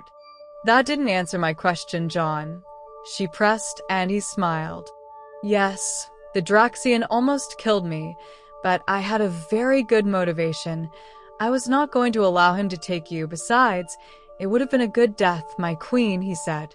She slid closer to this strange, deadly creature, who embraced conflict as if it was his second nature and dealt with dying as if it was something noble, a creature who found in his nature to forgive another, even if that other person didn't deserve it, a creature she now saw as her own son. "Would you allow me to show you something, John?" she asked him. "Of course, Your Highness," he replied, and she tangled her right arm under his, leaning against his shoulder. Once they made contact, he could feel she felt guilty for this. He saw how she saw him, the one who brought happiness to her daughter, her son from another world. She was afraid he was going to die not only because of the pain it would have brought to her daughter, but also because of him. "And that is why I fail to see," she began to say. "Any scenario where you dying could be considered a good death, John. But I also understand what you wanted to convey to me with your words," she told him. "Please don't feel guilty. Someone brought this onto you. Others devised this plan and executed on it. Believe me, I much rather be standing behind you while you slowly bore yourselves to death with your regular imperial business," he said. She shook her head, smiling. "It is rather amazing that you actually don't recognize what you prevented from happening, Your Highness. That is why I insist you understand my nature. I will always choose you, your daughter and the king, regardless of what's in the way. You'll be my priority," he said. "And what is that? What do you say I prevented?" she asked. "Remember my comment about the orbital drop?" She nodded. "Well, on Earth, we call that preventive reactions. We do them when we know there is a problem, and we know that problem can become a dangerous situation, so we act preventively. I was not joking, but you and the princess stopped me from doing it. You, my queen, probably saved a lot of misguided Etherians with your actions. Because when I said I wanted to be pointed towards something and be let loose, I meant it." And she considered this. "I will always choose your family, even over my own life. Time heals, and you will be alive. That is how I see it." She nodded. "They're almost here," he said. "I can feel Ilaria." The queen stayed there for a few more seconds. Now feeling how he felt when he sensed her daughter coming, she smiled. She let him go, and he stood up, quick, sharp, as if nothing had happened. He picked up his Under Armour suit and put it on. He extended his hand to her. She took it, and he helped her get up. "I called you by your first name," he said as he stood in front of her, still protecting her, and she laughed again. "Yes, you did. But you laid on the ground, and I saw you. I won't tell if you don't tell. Your Highness, that will make us even. That would mean I can never touch my husband or my daughter again, John, she said, while her right hand covered her mouth as she continued to chuckle. Oh, right, he said. Exactly. Now you can't hide what you did. I am not taking the blame for that. And as the Queen started to laugh again, he moved to face the incoming group of guards and transports heading their way, his mind set on protecting the Queen, just in case. A few minutes later, the guards came. One of the princess guards jumped out before the transport stopped and ran towards him with 2 vials of his blood. I thought you might be needing this, sir. John smiled. You guys need to stop bringing me dinner. I am not going easy on you during training, he said, and drank the content of both vials while the guard laughed. John allowed himself to sit down on the ground again, his body healing faster now. The pain he said he didn't have was now going away. A little while later, all of what was left was the memories of it and the evaluation of the decision he just made. The princess is coming, the guard said, and went back to join her escort. The Queen saw him and sat down beside him again. Guards started to arrive and made a perimeter around them while Etherians started to gather around them. Too, she looked at him, quiet at first. A little child ran from her parents from within the crowd that was forming and came towards him. It was the first time he saw an Etherian child. Hey there, little one, he said. I saw you fighting the bad guy who wanted to take the Queen, she said. Your Queen is safe now, he said. The little girl gave him a container with water. I brought you this. I thought you may be thirsty. And he took it. The Queen looked at him. How he looked at the child. She saw something she liked. Thank you. This is just what I needed. And he drank the content. The little girl went back to her parents, who bowed to the Queen when she looked at them. You know, I haven't sat or lied on the ground in at least 75 years, she said to him. This is kind of nice, she added. We can even make this our thing, he said to her. Sure, why not? Well, for some reason, I end up on the ground more times than what I care to count, but I agree. This is nice, he joked. The Queen laughed. We will never give you back to Earth. You are, as of today, our prisoner. And she smiled at the way he smiled when she said that. It is not a prison when you want to be there. Besides, I am too damn tired to try to escape. And she agreed. The princess arrived and jumped out of the moving transport. She was running before she even touched the ground. The king followed closely. John stood up fast and extended his hand again to the Queen, who took it without hesitation. The people around them just looked. The guards hit their chest with pride and admiration. Our commander is a badass, one of the princess's guards said. She reached them and jumped over her mother, kissing her. The people who gathered there started to applaud and cheer. It was thunderous, overtaking everything. Mom, are you all right? Did they hurt you? She asked. Her mother just hugged her, passing on her memories to her, all of them, and how she felt now. Ilaria laughed, cried, laughed again as she gathered everything. She pulled away a little to look at her face. She was smiling. The king arrived and hugged them both. John stood there, enjoying the moment as he read Ilaria's mind, what she was feeling. She released her mother and went straight to him, burrowing her head into his body, holding him with all of her strength. He held her, absorbing her scent, feeling the warmth of her body. You saved her. You saved my mother. Thank you. Thank you. How can we ever repay you? She said, full of emotion. You already have, princess, he said. My mom is right. You are magnificent, she said. John, the king called him, with teary eyes. Today, you saved my life too, and I just wanted you to know that you protected her when I couldn't, and there is nothing I have that I can give to you that I would deny if you ask for it. He gave him a hug as a father hugs his son. I am just glad I could get to her on time, Your Highness, he replied, and then said, Your Highness, time has made me tough and harsh. You have treated me with decency and respect, even when you made me think you wanted to have my head chopped off." The king laughed. "What you have given me is something I will forever treasure, King Aaron." The king tapped him in the shoulder and went with the queen. "You made my mother laugh. You helped her feel better even when you were hurting.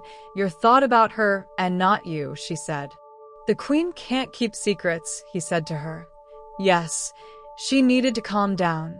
Laughter is a great tool against the shock that comes after a traumatic event, he explained. "And that is why you do it," she understood. "It is also good to help me focus on what matters," he said. "I am young for a vampire's standards. I am but a child, and my nature needs taming. Making semi-comical comments over things like this helps me keep that part of me controlled. Because if I am honest with you, I want to grab the next transport and get to Valara's state. I want to drink his blood out the skulls of his guards," I told the queen. "I am still angry," he said.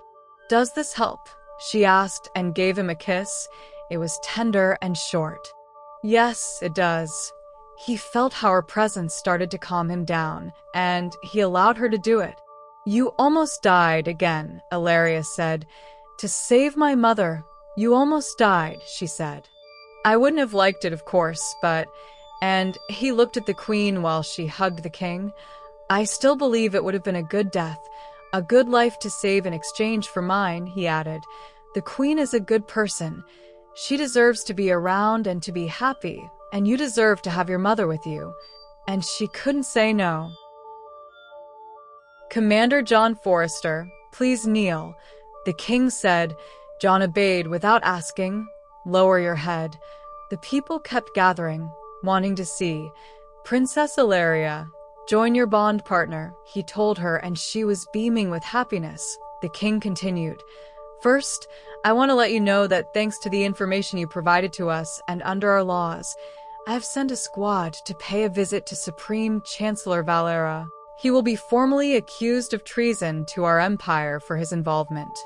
And on the attempted assassinations of Princess Ilaria, we owe you and Earth yet another debt of gratitude." John was still kneeling. "Your Highness, that wasn't me. It was Bob. I mean Zoran. He was the one to trace the information and made the connection. I merely passed on the message," John clarified. "Then we will make sure Zoran gets the recognition he deserves." The king said, but didn't ask John or Ilaria to stand up again. "What is going on?" he asked. "What? Are you getting cold feet, Commander?" And he laughed. "Princess, last time your father had me kneeling down, he almost cuts my head off, so yeah, my entire body is cold right now, Princess," he answered. "Be quiet," the king ordered, smiling. "I stand before this too today as your king and as a father, and also, I stand here today to recognize that families can sometimes overextend to reach out to people that do not have your blood or who are not from your own species. I stand here today to recognize that these two people are bonded by our traditions and now by our laws as well, and I accept you, John Forrester, as the bonded partner to my daughter, Princess Ilaria, future Queen of Ithar Prime. And may your bond grow as strong as the honor you have brought to my house." And he touched their shoulders. "You may stand up," he said, "and like they say on Earth, you may kiss the bride." Ilaria turned to face him, still beaming. "There is no escaping now. You are mine, and I am yours."